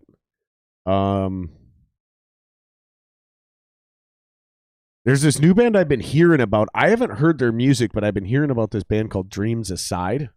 Have you heard of those guys? Oh, I don't. You might have went upstairs. All right, throw some other questions in here, guys. There's a bunch of you watching. I can see it. Throw some questions in here so we have some shit to ask or answer, whatever. Because he's going to the bathroom now, and then I'm going to have to turn around and go to the bathroom. So throw your questions in chat now. So by the time he gets back, he has some people to talk to. I'm going to have to go to the bathroom too. And thank you guys for checking in. Thanks for hanging out with us. Make sure you guys hit subscribe. Helps the channel a ton. We do like 2 of these a week at least, usually. Most likely going to be Tuesdays and Thursdays every week. Every once in a while, I'll throw a Wednesday in there.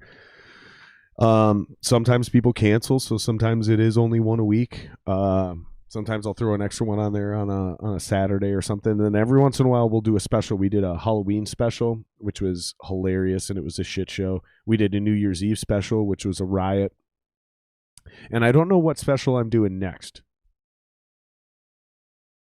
For a little bit I debated maybe we should do the like either a St. Patty's Day or an April Fool's, but neither of those ended up sounding like the greatest idea, so we bailed on those.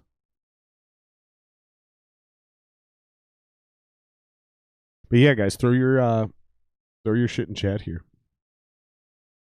If you don't, in the next couple seconds here, I'm just going to go back and play a song. I have tunes I can play. Oh, Eric's back. All right, if they don't throw some questions here in chat, I got to go to the bathroom too. Yeah. So if they don't throw songs in here in chat pretty soon, I'm just going to end up playing a song. Do you have anything we can play? I suppose I don't have any new VS songs I can give to the public yet that are out, but there's clips of Fuzzard, my new project. We're gonna not be doing. Okay, I know we heard that. We're gonna not be doing this much longer, playing songs and shit. Yeah. Because now that Greg Chilton is back in the fold, that's kind of his deal, right? So, eventually we won't be doing too much of this. I mean, we'll still plug shit, but like Greg actually does like. If anybody's curious who the hell I'm talking about, go to the bottom of my page, go to my homepage, go to the bottom of the page, scroll down. You'll see featured channels.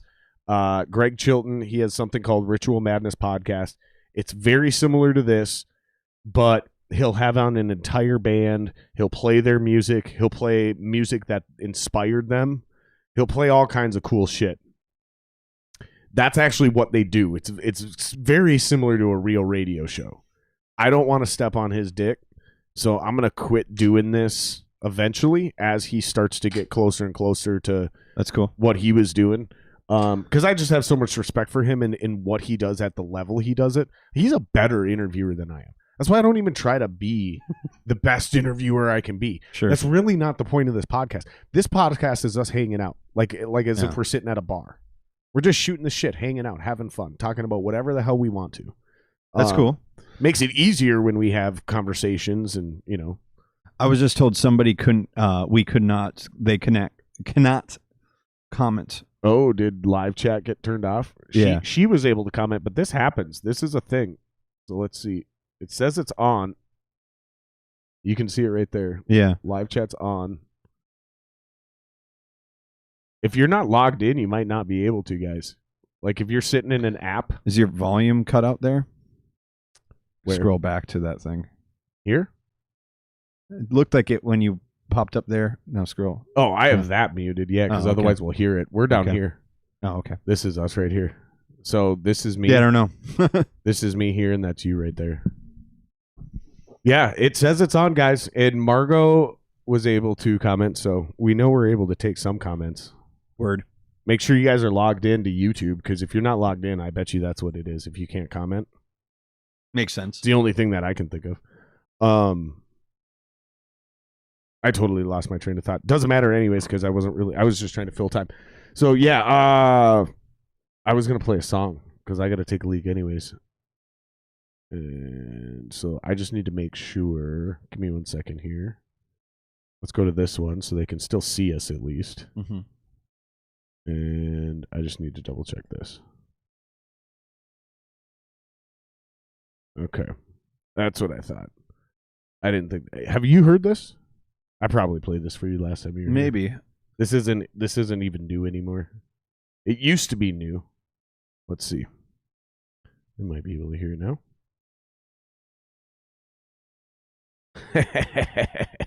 Fucking Google Drive, man. Gotta refresh this shit. It's weird. If you press pause in Google Drive too many times, it'll just not play. Lock you up. Huh? Yeah, you gotta just like refresh it. It's the silliest thing I've ever seen in my life. All right, so this is the track. If it starts playing. No. All right, so let's try the other one. Fucking Apple and everything else updated. There we go. Ooh! All right, let's turn that down. Woo! That was it, though. We got her, buddy. That's it. All right, so I'm going to play this. They can still see you. Word. You're here. And if you guys have questions and all that kind of shit, you can still throw them in chat. Test working. See, Margot's still able to throw shit in chat. Yeah. But yeah, OBS and everything updated, and one of my plugins stopped working, so I couldn't play audio. So I downloaded a second one, a different company, and that one was working. But then everything I had set up wasn't working. So now I have to I think I need to strip it all down and rebuild it, because now there's so many options. Every single moment of what I'm doing, I need to switch this interface with this input and this output and monitor this and mute that. It's so convoluted. I had a good 2-month run where all of this was smooth as fuck, bro. It was like butter. I just hit play and everything would work. You know. Hey, Linda Best wasn't logged into YouTube. See? Told you. Yeah. See, I know things. I may be an idiot, but I still know some stuff. All right, so I'm going to play this track, and then I'm going to turn it down, too, so it's not overwhelmingly loud. That should be good right there. Watch, it won't play again. There we go. Okay, you guys might recognize this from the promo read, but there's vocals on this, so... I mean, you don't have to talk, but people have the ability to finally get in and start typing in questions, so... All right, I'm going to go take a leak. I'll be right back. Word. Is this you singing on this? No. This is Jeremy Montoya from Wither the Tide. Oh, okay, cool. Oh, yeah, I've heard this before.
It's a cool song, man.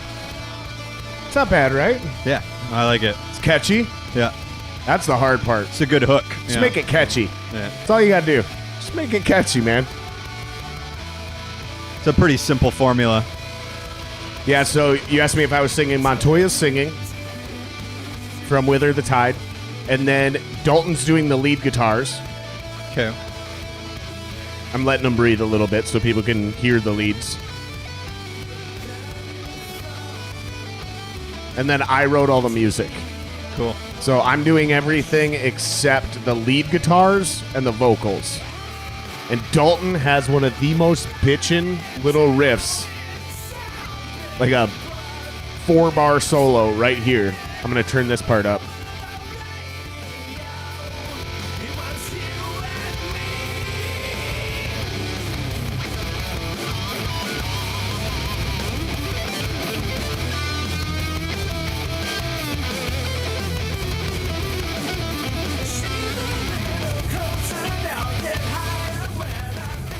Like, that dude fucking rips, bro. Yeah, it's badass. That motherfucker. We can just turn it down. Nobody needs to hear the rest of that shit. But that motherfucker, I was like getting bummed out because shit wasn't getting finished for so long, dude.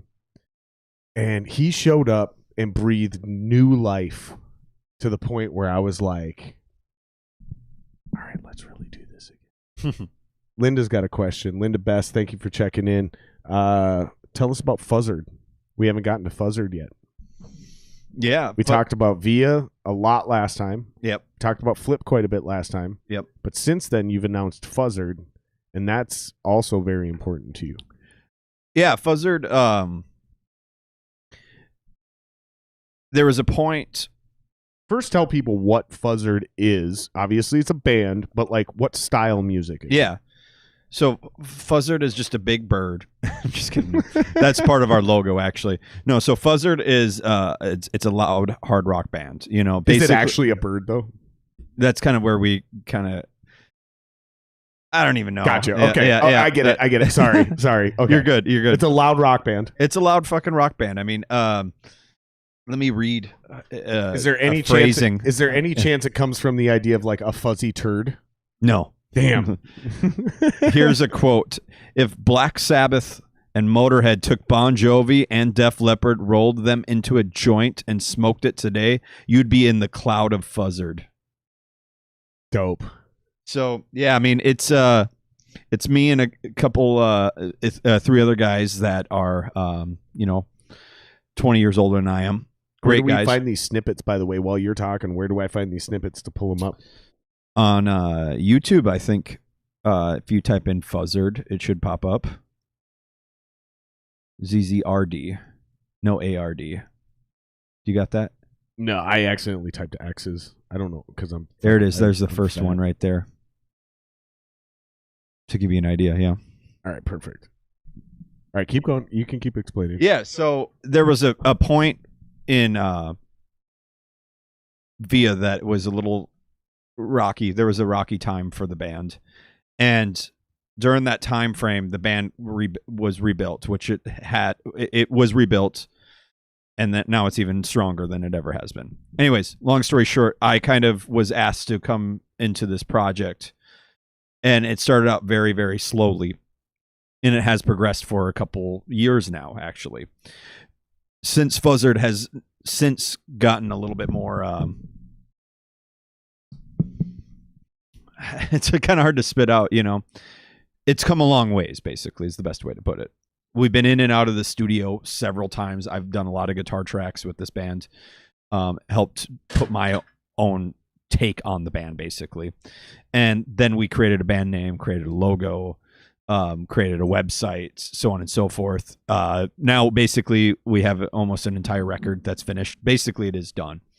And Fuzzard is full form now, basically. There's 2 music videos that have been finished. There's a full record that's basically done. Is that what we're seeing is like a sneak peek of a video? Yes, this comes out for the first single that we're going to be doing called Monster Carnival. That'll be coming out next Friday, the 19th. The full video and the release, I guess, to the world, where it is on our website, on Spotify, so on and so forth. Fuzzard is now basically a full force band. It consists of members of a band called Downtread and 35 then also Crashmatic. So yeah, let's get you to 100. Everybody go to Fuzzard, just like I'm showing on the screen, FUZZRD at YouTube, and subscribe. Let's get it. I'll even subscribe right now. So there's 36. Let's get you to a hundo, bud. Cool. Thanks, brother. Should we play this? Sure. All right, let's go full screen. They can still see us. We're in that little PIP down there. Your volume's gone. Oh, yeah. It sure is, ain't it? Because I turned it down. God damn it, Jamie. See, now I'm trying to rewind it on the fucking OBS, so I moved the frame. That's hilarious. All right. Boom. This is why I need a producer, guys. This is why you got to join the Patreon so I can afford to hire a producer. For real. It's good publicity, man. I'm joking, but I'm also not. All right, here we go.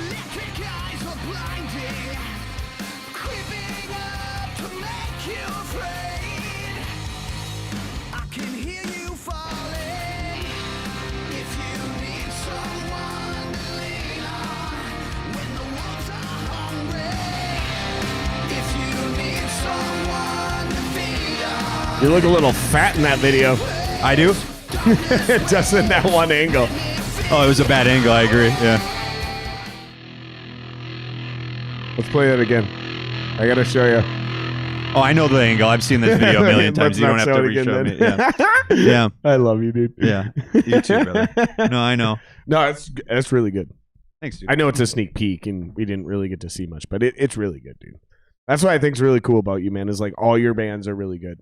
Thanks. We all do this where like, yeah, we're good, cool, but then we have this one band where it's like, why are you doing that? Yeah. And it was like, oh, they're my friends. And it was like, yeah, you should leave that band. Yeah. But I haven't found one of them with you. Oh, they're all fucking good, dude. Well, thanks, dude. Cheers, brother. Cheers, brother. Still got some beers in there? Oh, yeah. Good, man. Yeah, man. That's, me and Brett, the singer, writer, guitar player in that band, we're both guitar geeks, big guitar geeks, and we get along very well in that sense because that's what this band is really driven towards, is basically a lot of big dual soloing stuff that we're doing, trade-off soloing, because, you know, we're old school Iron Maiden fans and shit like that, and That's a big thing about there. Shout out to Richard Kelvin, watching from California. Fun show. Where are you guys broadcasting from? Sounds Midwest. Fuck! I've completely redeveloped my Midwestern accent. I took pride. Are you from here or where are you from? I'm totally from here, bro. Yeah, I thought so. But I took pride in the fact that I toured the country so much.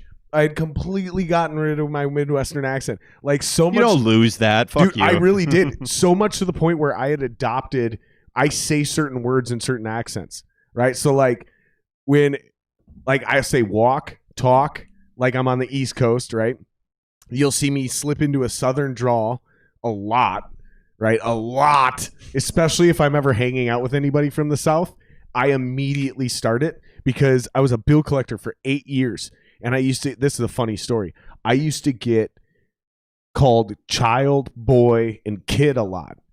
So, excuse me. I was complaining to my supervisor, who's a black dude, right? And he's like, yeah, well, check this out. I used to get called the N-word, like hard N-bombs on a regular basis. Yeah, because we were bill collectors. So he told me this story about how he developed, and he's like, he's been on the podcast. His name's Anwar Anfield. We've talked about this on the podcast.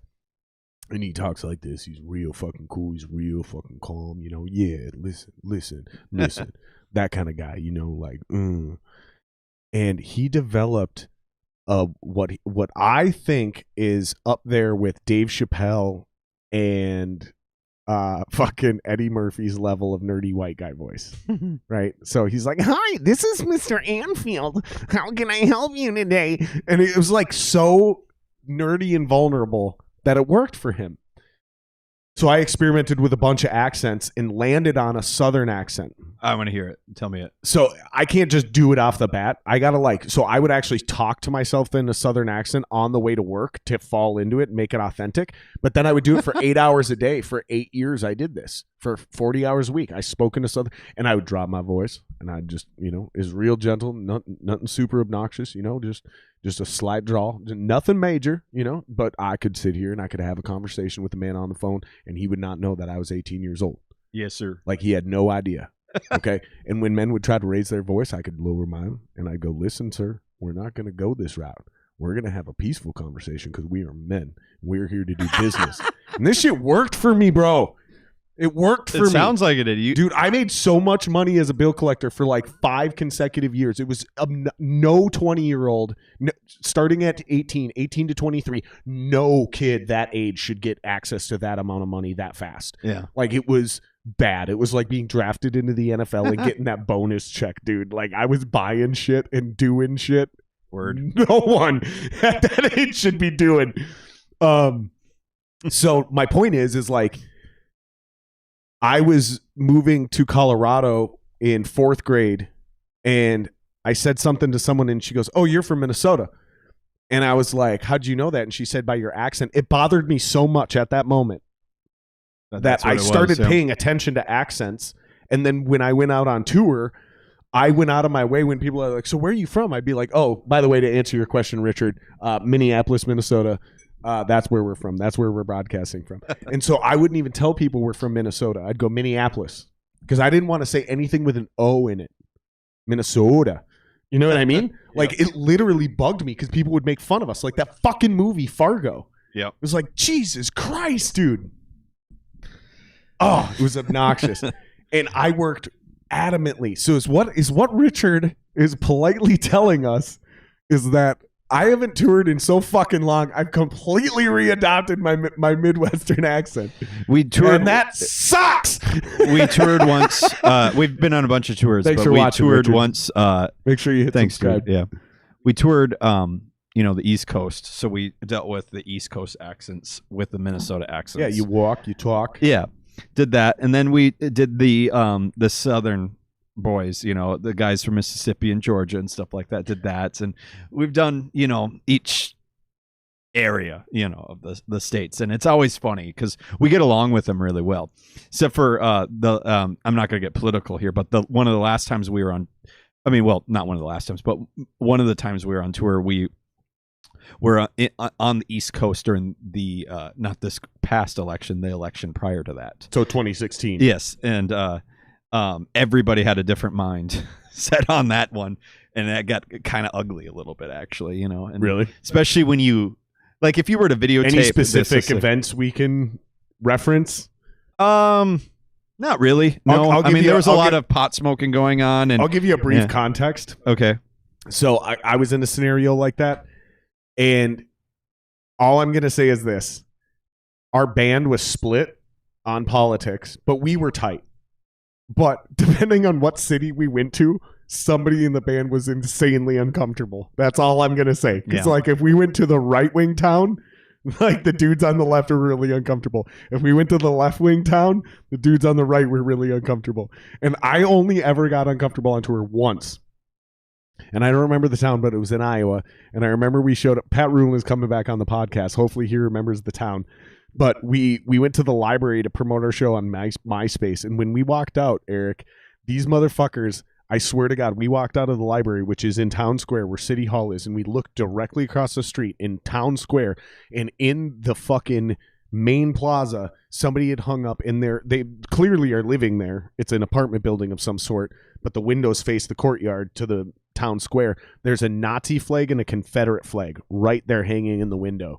Okay. And I just remember looking at my buddies going, dude, I'm Native and Jewish. Like, we need to get the fuck out of here as fast as possible. If these guys find out I'm a Jew, like, I'm not making it out of this town. Like, that was the only time. It was this random small town, and we had this killer show. We had a fucking killer show. There was like 800 kids there. Like, it was wild, especially being an out-of-town band. But we went on, it's not one of those tours, but we went on this different tour that we were on, and we went to, we were playing in Ohio. And the van that we had was brand new, and we were driving to this club in Battle. Well, how do I put this? We were at Battle Creek. Heard gunshots going off, and everything is crazy. When we landed in Battle Creek at the music factory we played at, we look at our tires. What state is this in? Michigan. Okay, I'm like, I know all these places. Yeah. We were playing and or like we were hanging outside the venue and look at our tires and starting to see wires come out of them, and we're like, oh shit, that's not looking good. So we put on the spare. And this is on the van or on the trailer? On the van. Might have been the trailer too, actually, I don't know. It's better if it's on the trailer. The next day was in Dayton, Ohio, because we were routing around that part of the Midwest. And our drummer at the time, he said, well, we were working on our budget, like band money. How much are we gonna invest in new tires, kind of thing, all of it. Yeah shit. So it's literally what's gonna get us from town to town. So this is what it was. The tires on the trailer, that's what was bad. So we replaced those. Everything was fine there, but then the van trailer or the van tires were bad too. And so you guys owned your own trailer? Yeah, we still do in our van. Smart. And we pulled up into this quote unquote ghetto town in Dayton, which we Ohio? Which then researched, because this was the next day on the tour or whatever. We were in like the third most dangerous city in America or something like that. So we pull up in this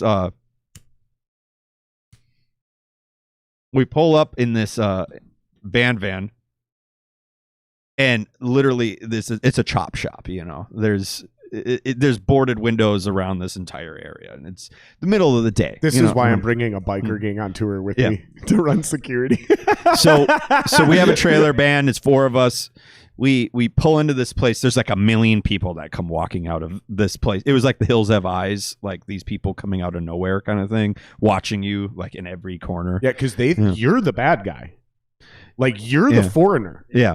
Like, bunch of random white dudes with tats show up like here. Like, even if they're also white, they don't recognize you. They quickly go, who are these guys? And everyone goes, I don't fucking know. And they go, oh shit.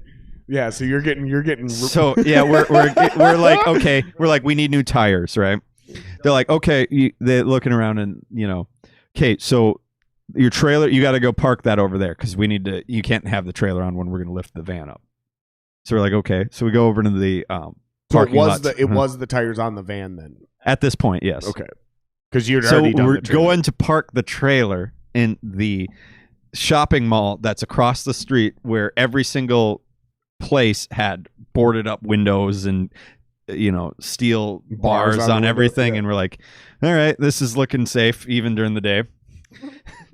So I shit you not, as we're getting out of the van, getting ready to unhook the trailer, because we're like, okay, we're going to make this a deal. This guy comes up in a big vehicle, and first thing he says to us, and he says, "What's in that trailer?" Like yelled it, like out of his thing. We're like, well, nothing. We hooked the trailer up and left. Fuck because yeah, we were dude. in a really, like, I'm not, by no means am I trying to sound like racist. No, I'm not trying to whatsoever. I am not. But the thing about it was, it seemed like a dangerous area, and we looked it up, and it was a dangerous area. If it was white people or black people or whoever, it doesn't matter. It was a dangerous area. Like, I'm telling you, listen, as somebody who appears to be white, yeah, I've been in a lot of trailer parks where I've been scared shitless.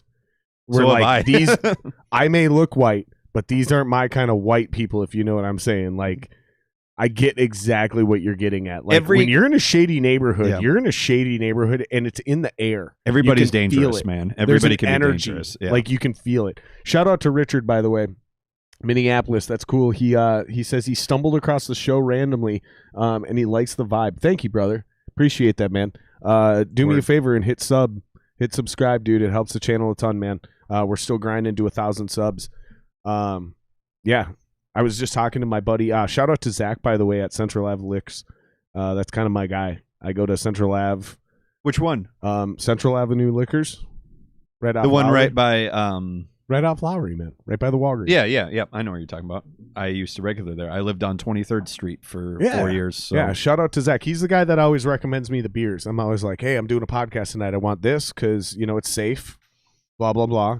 And I was like, and then give me something weird. And every night he knocks it out of the park, except tonight, Zach.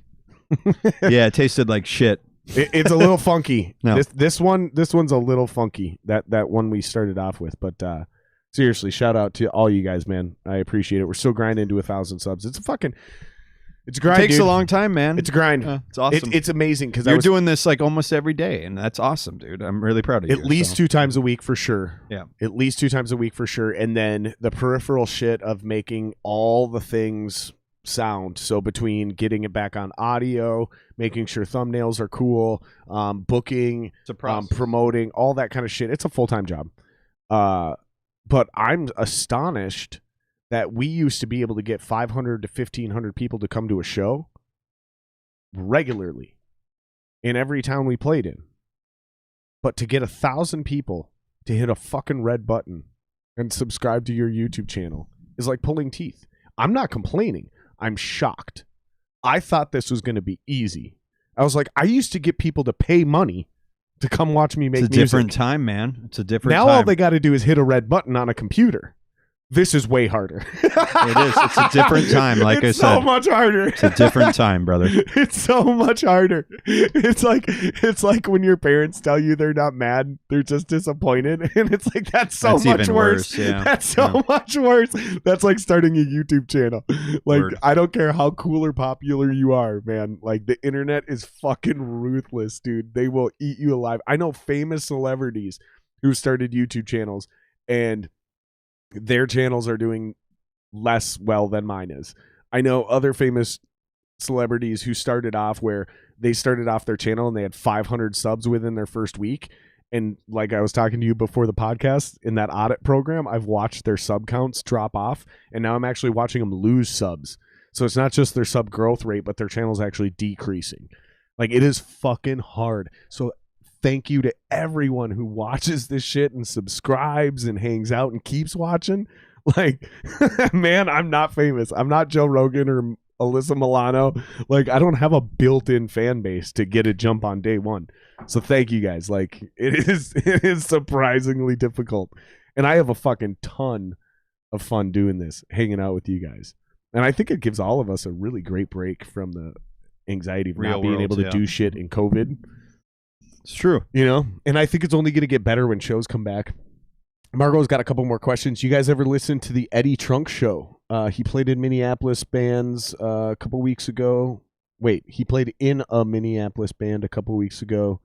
They were super good, but for the life of me, can't remember the name. It was like Storm Ringer. Stormbreaker. Wally just recorded those guys. Yeah, I know who those guys are. Literally, he just mentioned them on the previous video. Stormbreaker. I listened to some of their stuff, what I could hear while I was in the studio, and yeah, they're cool kids, man. They Stormbreaker playing out at the Whiskey A Go Go and stuff like that. You know, cool really? kids. Yeah. They're totally going for the '80s thing. You know, because there's always been a revival of that, and I have it. Yeah. If you listen to my music, a lot of people are like, I hear a lot of Coheed. Cool. But if you can get past that and listen to the riff behind that, like the actual riff, there's a lot of 80s spank hair metal in there. Yeah, I'm not a fan of it, honestly, anymore. That's but okay. I think it's cool, and I'm not gonna diss on it, but I think it's pretty badass that people are doing it, you know, because it takes talent to do it. So. It's okay. Not everyone can have good taste. I hated 80s hair metal my whole life. And then literally one day it just like clicked. It all clicked. Yeah. Like I liked Guns N' Roses, but I was a metal kid. So Metallica, Megadeth, Ozzy Osbourne was the closest I went other than like Guns N' Roses. And then all of a sudden, I think it was Winger 17. That beginning riff, God, I wish I could play it on this podcast without getting demonetized. Don't do that, yeah.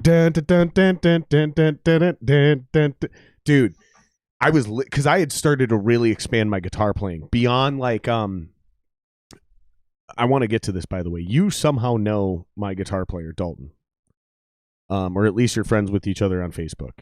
Page, is that his last name? No, Lightkeeper. Yeah, his name sounds familiar. Yeah. He laughed at me when you made that post where I misspelled your last name. Oh, that's who that was. Okay. Yeah, that's my guitar player. Yep. So that's the dude who's slapping on those tracks. But he I lost my train of thought. Son of a bitch. Carry on. I don't even remember what we were talking about. Carry on. It's official. Next question. It's official. The beers have kicked in. Next question. I've been sober. This is that moment. This is where someone dosed me with Molly. Yeah, you're fucked now, man. Shirts are coming off, guys. Next question. How about another fuzzed clip? Do we have any more? Can we play some more fuzzed? Fuzzard clip? No, fuzzed. Oh, she did say fuzzer. Damn it. Yeah. I thought she said fuzzed. I was going to roll with that for a while. Fuzzed. I was going to keep doing it. There might be another one from YouTube that I think we did. I'm pretty sure there is, actually. Let's see if I can find it. Go to the fuzzer page right there, yeah. Don't fucking ever tell me what Don't to do, tell you bro. to do. Fuck you. Don't fucking ever tell me what to do, bro. Life Turned Black teaser. Yeah, there you go. All right, let's do... I think it's this one. Nope. That one's got a bunch of views. This one? Nope. This one? That one does. This one? Whatever you want. Which one? I'm not going to tell you what to do. You told me not to, you cocksucker. You son of a bitch. I love it. All right, hold on. Let's get it up here. I used to have it where we'd just share that screen. It was a lot easier, but then when we moved into the new studio, I don't know. I don't think this is working very well. I got to figure out a new way to do this. So which one should we play? Do the one with more views. Shouldn't we do the one with less views? How about we just do them both, bro? Sure. They're less than a minute long each. Okay. So let's do this one, and then I'll cue that one up. Good. How's that sound? So let's do this one.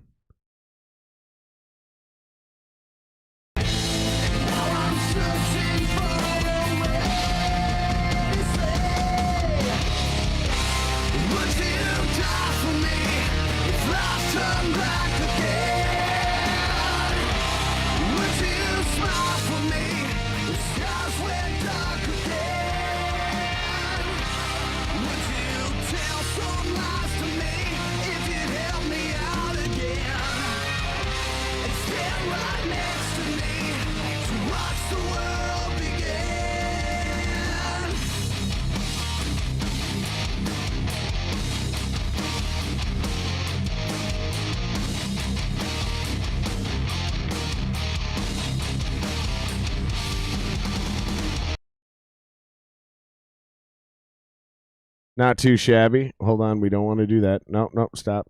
Oh, stop. Oh, you're getting sued. I'm about to be demonetized. Oh. Stop! Your Minnesota accent's coming out. I'm about to. Fucking YouTube. Okay, so let's just go back, and then I'll just grab that. There we go. Now let's do this one. There we go. Wait, isn't this the same one? It's the second teaser clip of it. Same song, though.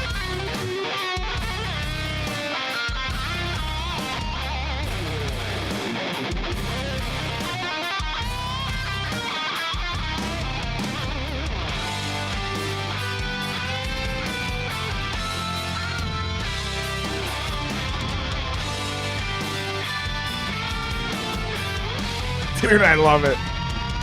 Yeah, the dual soloing deal, you know?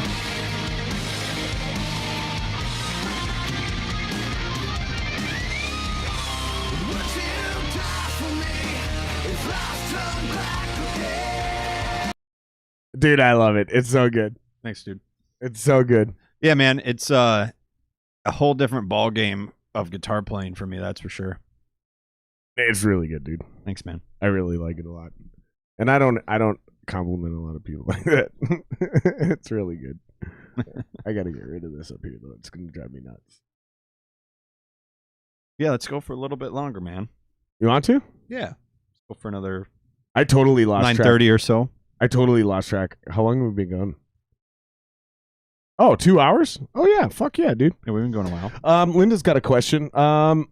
How did you start your band? I think we did kind of address that. Like, yeah, it was we sort kind of of like did.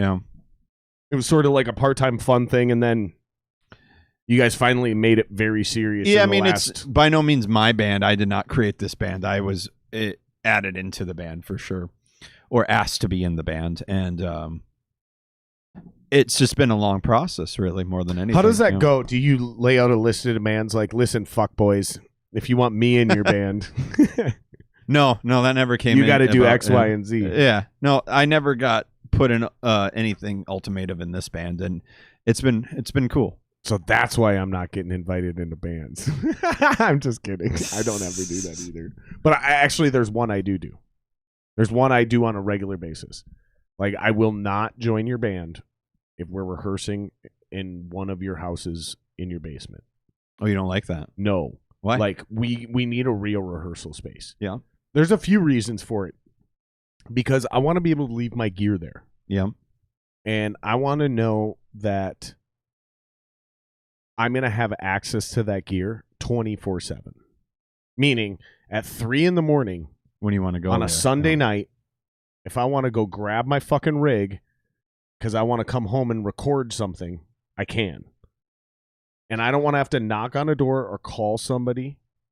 And when you're also at somebody's house, depending on where you're at, you got to stop at a certain time. I see both sides of it, and I agree with your side of it more. The cost is the only benefit. That's the thing, you know. The cost is the only benefit. Yeah. But if we're not willing to throw in $50 a month or $75 a month per person, how serious are we about this band? I've experienced both sides of it very well. You know what So, I'm getting at. Yeah. That's why you got that smirk on your face because you're like, oh, I've had this conversation. I know both sides of it. Yeah, very well. Like here, people are like, why don't we just rehearse at your house? I was like, that's fine for now. Yeah. For now. But we need a real... Well, why? It's free at your place. Well, here's another thing. When we take breaks, let's go take 5. Those turn into 45-minute breaks. When we're at a rehearsal space where there is no TV or couches or comfortable places or beers in a fridge, we take 5, you smoke your cigarettes, and we get back to fucking work. Yep. It's like, yeah, I mean, it's going to isolation. You go to a place to dedicate yourself to a time, but there's also a point where it has to be comfortable for some people to have creative. That's what makes all musicians different, you know? Right? That's the thing, you know. Yeah, that's a thing. They're all similar in one way, that they're all skeevy, you know. True. In one way or another, but you know. Yeah, I think I agree with that 100%. I would just add, though, that it comes down to you and your band members making that spot comfortable to be creative. You know, so don't get me wrong. Like, we could jam in my basement and it's free, but if it smells like shit and feels like shit and you're uncomfortable here. Yeah, if it's a bad vibe, then don't do it. Exactly. And that can happen at a rehearsal space. Yeah. But I just like the idea of like, and where we rehearse in Minneapolis, because this is such a positive music town, like we have real rehearsal spaces. Yeah, there is. Like shout out to Chris from City Sound. Like that motherfucker's got real security systems in every single room at every single building at 3 different sites. Like you ain't stealing my gear. Like it's not happening. It's true. Like you're definitely on camera. Well, I know of people through that place that have had gear stolen and got it back, which is great. But yes, I've rehearsed at City Sound and I know about it. It's great, you know. And I've been at that's just one of the many. Taylor Sound. Yeah, I was just gonna say you're at Taylor. Yeah, with 2 bands, and that's a really great experience as well too. So yeah, it's a big deal to have a good spot. It is. Because I feel like you're going to the office, you're getting ready to do work. It's like going to the facility. It's like going to the gym. You know, there's a reason that there's billion-dollar industries built on these things. It's not just because of necessity. It's because there's an added value. You know what I mean? Let's see here. Let's get some more questions too. Yeah, throw some more questions in. We're gonna go for about another half hour here, guys, and we've pretty much exhausted everything we want to talk about tonight. So throw some more questions in here for either one of us, but specifically Eric, because I do a million of these things. So you guys will have time to talk to me anytime. Where's your random fucking question that you that I always have? Yeah, where is that? I've been waiting for it. Yeah, that stopped happening just organically, and I'm not sure why. You got a dry spell or what? Yeah, I think it is that. I don't think it was. Bring it back. I know, and I usually do. I usually line one obscure. What did I do last time too? You asked me what was my best porno. Yeah, have you seen any good porns lately? Yeah, that's what it was. Yeah, that's a regular reoccurring one I throw. Have I asked you how many of your band members' dicks you've seen? No, you haven't. So let's go band for band. Flip. How many band members dicks have you seen? None of them yet. Okay, you're fucked. Next band. I seen the ass though. Okay, last Via. night. How many dicks have you seen in Via? 4. Okay, and there's 5 members total? No, there's 4. Okay, all right. So good. You guys are gonna work. All right.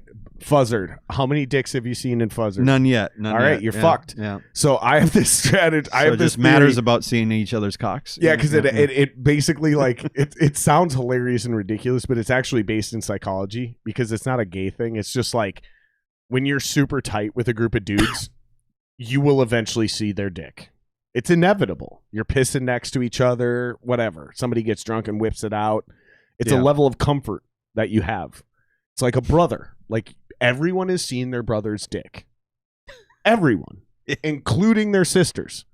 It's an accident, but it's happened. Yep. Because that's what happens when you're family. If you haven't seen your band members' dicks, you're not family. If you're not family, you're fucked. I see your analogy, but wow. Yeah. It's different. It's also not exclusive. I'm not the only one who thinks this. Word. This has been adopted from our scene. Shows coming up. You do have a couple. You got the shit show. We plugged that at the beginning. Shit show's coming out on Saturday, but you can't go to that. Yeah, because it's sold out. Go. Yeah. Can I get in?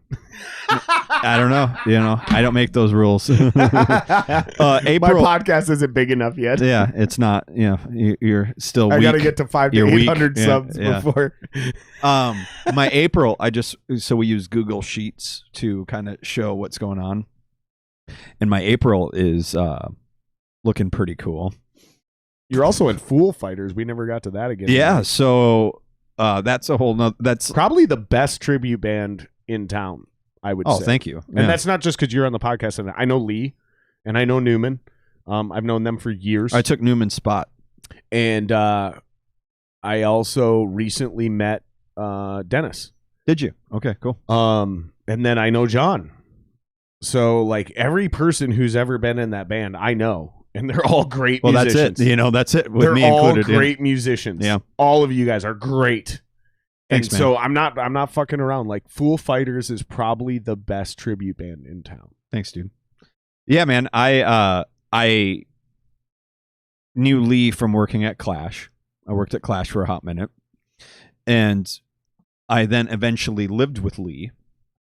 And at that time, Newman Lee Underwood is who we're talking about. She's also been on the podcast, if anyone's curious. Isn't she coming up again here soon, too? Yep. We'll get to that question in a second. But anyways, I got to, at this time, it was a moving period before I bought my house with my wife.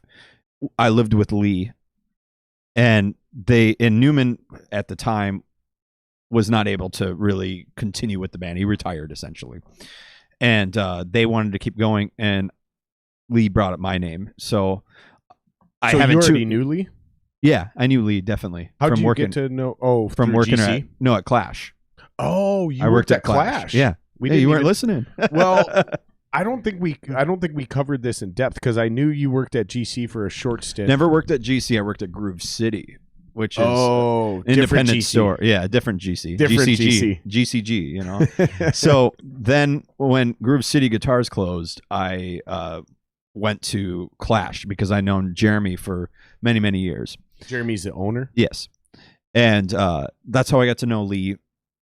I went and seen Foo Fighters a couple times myself, and then got to basically, I guess, try out. Not really knowing what I was doing, but I definitely figured it out. I haven't tuned my guitar to standard at that point for better half of 10 years. So in case anybody doesn't understand the significance of that, your guitar doesn't feel the same. It doesn't. No. That's the quickest way I can explain that. When you haven't played, what were you in, drop D? Half step. Okay, half so step C major, sharp, you know. It's basically like God. It's like watching a TV show, but the subtitles are on audio instead of just the texts, and it's in a different language. Like what's going on, but something's off. Like it's just fucking with you. Yeah. That's the only way I can explain what you're talking about it. So yeah, I mean but you figured it out. I figured it out. It took me a while. I did a couple trial shows with them. John asked me to be in the band. I said, absolutely. This is great. And it's a very low maintenance kind of band. That's why I haven't talked about it much, because we don't do much.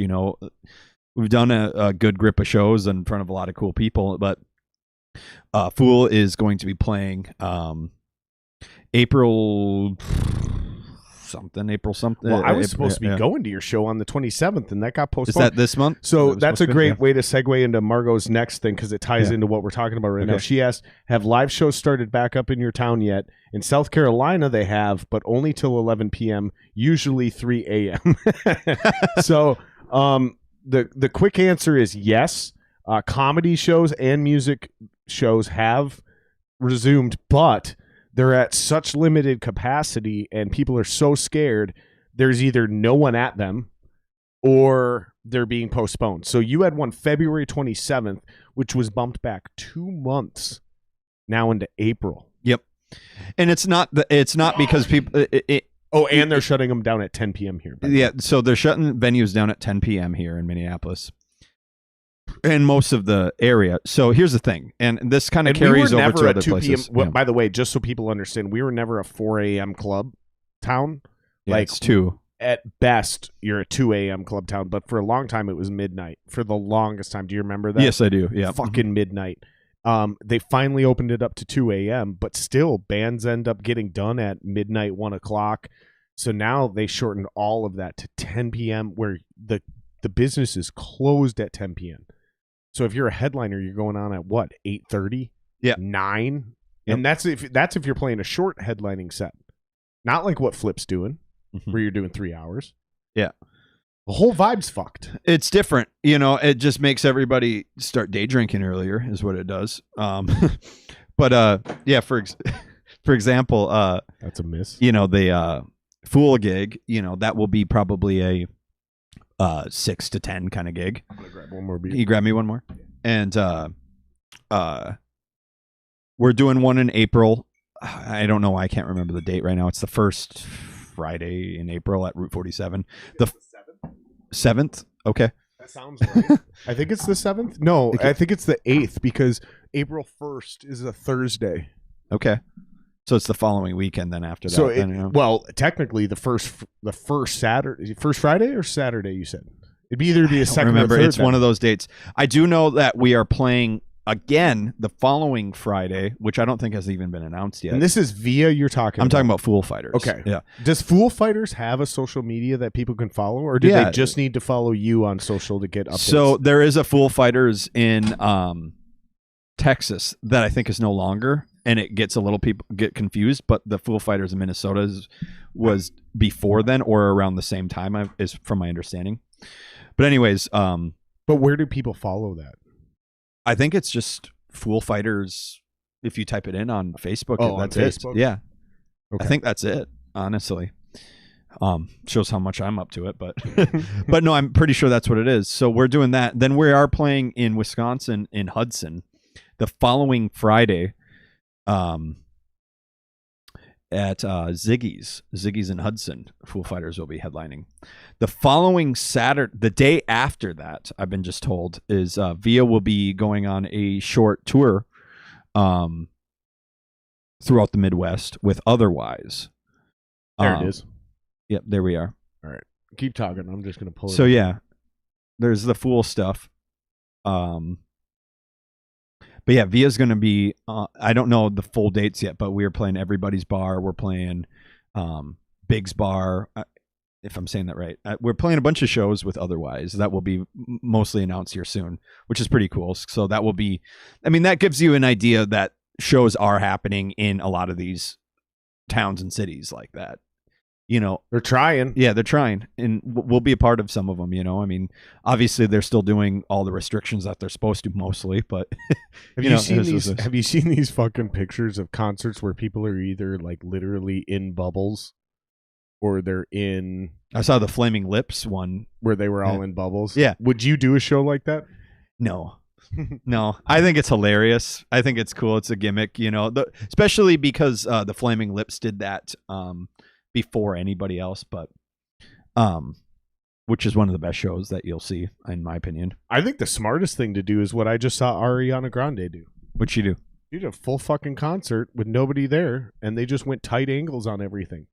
So instead of trying to shoot wide angles and get crowd shots as you're panning by so you can catch the performer with the front 30 rows, yeah, they just stood on the floor and kept everything tight, like you're in the front row. That's it was like she did a full fucking concert for one person. That's different than the Kiss show that was on New Year's Eve. Did you see that? No. Oh, I heard about it, but I didn't watch it. Yeah. What was your impressions? Those guys are hilarious. I'm somewhat of a fan, but I watched that and it's comedic gold, man. Paul Stanley's a preacher on stage now. You know, it's really funny. You know. And I watched a lot of the show, and all of a sudden, then they wanted to pull out a deep cut. Like, why the fuck did you add that to the set list, man? Why, of all songs? Yeah, I get it. There's super Kiss fans, and I respect that. Maybe that's what they did. Metallica did that. Metallica did it when they came here for that show we talked about earlier, the one both of us were at. Yeah, but they actually have a song that's better than them, you know. But they put out a thing like, what's the deep cut you want us to play tonight? And we voted. Yeah. And it was funny because they literally said, like, somewhere in there, and then they literally went ... not escape. Oh, really? You know what song I'm talking about? No, I don't. No. I forget the lyrics, but it's dun dun dun dun dun dun dun dun dun dun. Stop Ride the Lightning. Dun dun dun dun dun dun dun dun dun dun. It's called Escape. Dun, dun, dun, dun, dun, dun, dun, dun, dun, dun, dun, dun, dun. See, that's how you know I'm a deep Metallica fan. That's Fade to Black. No. That's the ending rip to Fade to Black. But then there's Trapped Under Ice. That's one song. I think I just quoted Trapped Under Ice then. Yeah, that's a song off that record, yeah. No, Trapped Under Ice. So I sing the vocal line from Escape, but I think I hit the guitar line from Trapped Under Ice. I'm telling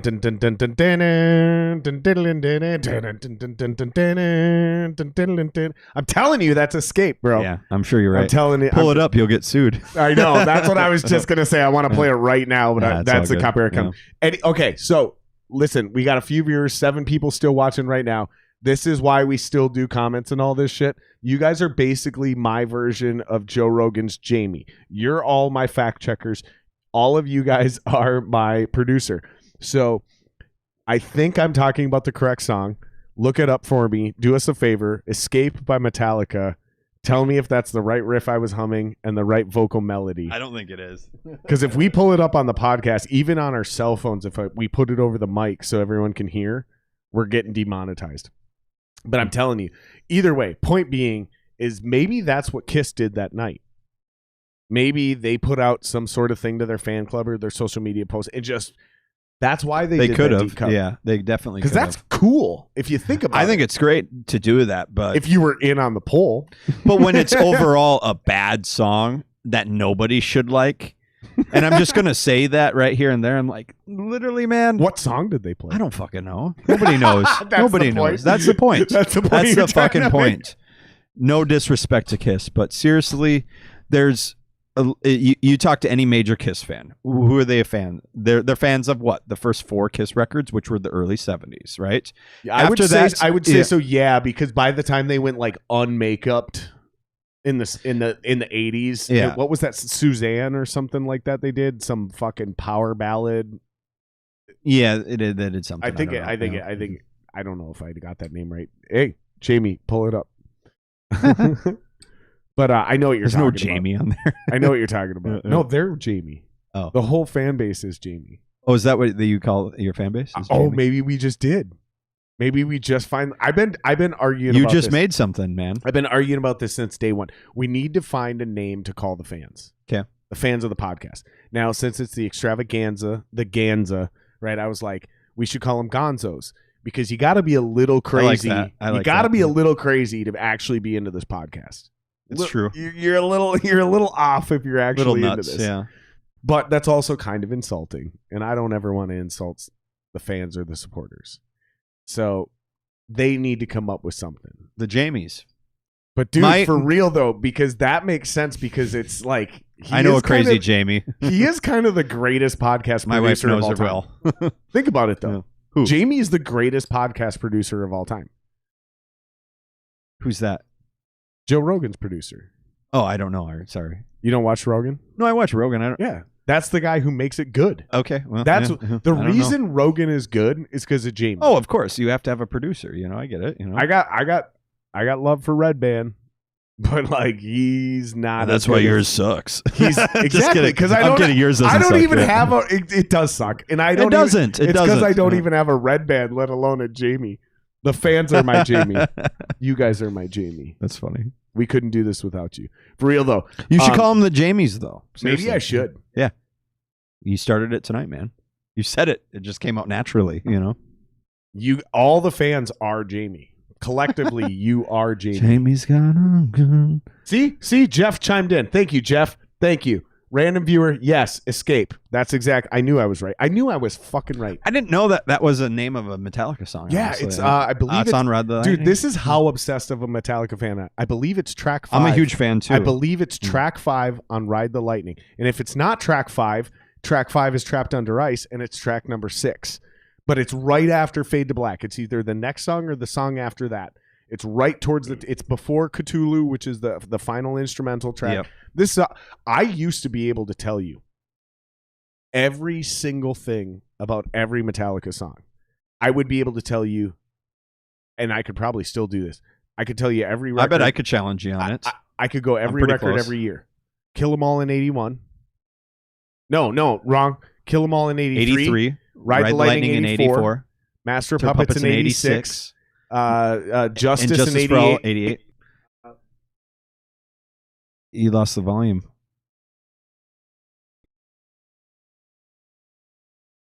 It'll come back. There we go. And then so Black Album 91, and then Load was 94. Reload was 95. And that's where I lose track. S&M is 99. That's where I lose track. Yep. Is it me once Reload hits, I'm like, I don't know, I don't remember. See, I'm a fan of those records too, but I think you have to be a diehard to like those records too. I know people that don't like any Metallica before the Black Album. I used to be able to tell you every single track what order it was on each album, who got songwriting credits for each song on each. Dude, I was obsessed. I just got really recently into because Hetfield's one of my biggest inspirations. Dude. Me too. Yeah, literally, he's the reason I started. Him, Angus Young, Tony Iommi, all that shit. For me, it was Hetfield and Slash. Slash is one of mine too. Hetfield and Slash. It was his rhythm playing and his stage presence, commanding a mic, standing in one spot and owning the world. And then Slash is just pure, just iconic, like, don't give a fuck vibe. The cigarette in the mouth, the top hat, the sunglasses, the I don't give a fuck about your fucking fame. That vibe he had on stage. He still has that, man. I know he does. I know he does. He's the man. Hetfield, though, like going back to that, and what I've kind of looked into recently a lot more, he had more demons that people know of, that, like, there's public demons that he's talked about, but there is more on that. Hold on. Oh, you're good. Sorry. That people don't really talk about. And it's really... It's something else, really, when I think about it. It's like the drugs and stuff like that, and the alcoholism and the hookers and shit like that I've kind of heard about. And I'm not throwing Hetfield under the bus, I've said since day one, the moment he sobered up, Metallica started sucking. Yeah, I would agree to an extent, but he's gone in and out. I mean, you can't argue that Hardwired to Self-Destruct is not a good record. I think it's a fucking great record. I would say it is definitively better than Saint Anger, but still not as good as anything else they did. Saint Anger is a weird record because that's including Load and Reload. Yeah, I would legitimately say, as an artistic critique, not a metalhead critique. Yeah, I would still say Load and Reload are more artistic. Especially if you think they definitely are. Especially if you think about the fact that how that far they went and branched out from what they did. I think Jason Newsted in the band made that band personally. I mean, Cliff Burton speaks for himself. You can't touch his stuff, but still the greatest Metallica bass player of all time. Yeah, arguably the greatest bass player of all time. Period. Yeah. It's him or who? Les Claypool? Yeah, maybe Flea. Yeah, I mean, if you want to get technical, it's if you want to be technical, it's got to be those three, right? Yeah. Oh, unless you start throwing in guys like Victor Wooten, but I'm talking guys that are like in bands. Yeah, like band members. I think the best bass player of all time, That's my why opinion, you can't put Steve Vai in there. Yeah, exactly. I mean, I think, in my opinion, the best bass player of all time is Paul McCartney. Personally. No shit, huh? Yes, 100%. Why Steve McCartney? Or Paul why McCartney? Why Paul McCartney? I know a dude named Paul Steve McCartney. Paul McCartney. Sorry, Steve. I apologize, buddy. I didn't mean to just throw you into that. Paul McCartney was able to write hooks on bass. Think about it. You think about Sgt. Pepper's Lonely Hearts Club Band. You think about Let It Be. You think about Abbey Road. All those songs, the hook, a lot of the times, really is the bass. I can't say you're wrong. Yeah. I can't argue with you. And I think he's one of the best. I think he is the best bass player in the world. Which is not good for podcasting. Best podcasting is arguing. But I can't argue with you when you say this. That, like, I don't have the same level of respect for the Beatles that a lot of other people do. But I do have to give immense levels of credibility and props to them as songwriters, because what they were doing was not just showing us a new way to do things. They were blazing trails. Like, they were the first band. Yeah. Like, they were the first of everything. They invented 3-chord rock and roll, and then they invented 4-chord rock and roll. They showed the world how to take blues progressions and turn them into pop. They did so much that sometimes I feel like the fans understand and appreciate them more than other musicians. Does that make sense? Yeah. Yeah. I mean, because it takes a while for people to grasp onto what they're hearing a little bit too, you know? And I think it only gets more valid the more music is created. Because like, you go back and you listen to those Beatles songs and you go, oh, this is literally what 40 other number one hits have recreated.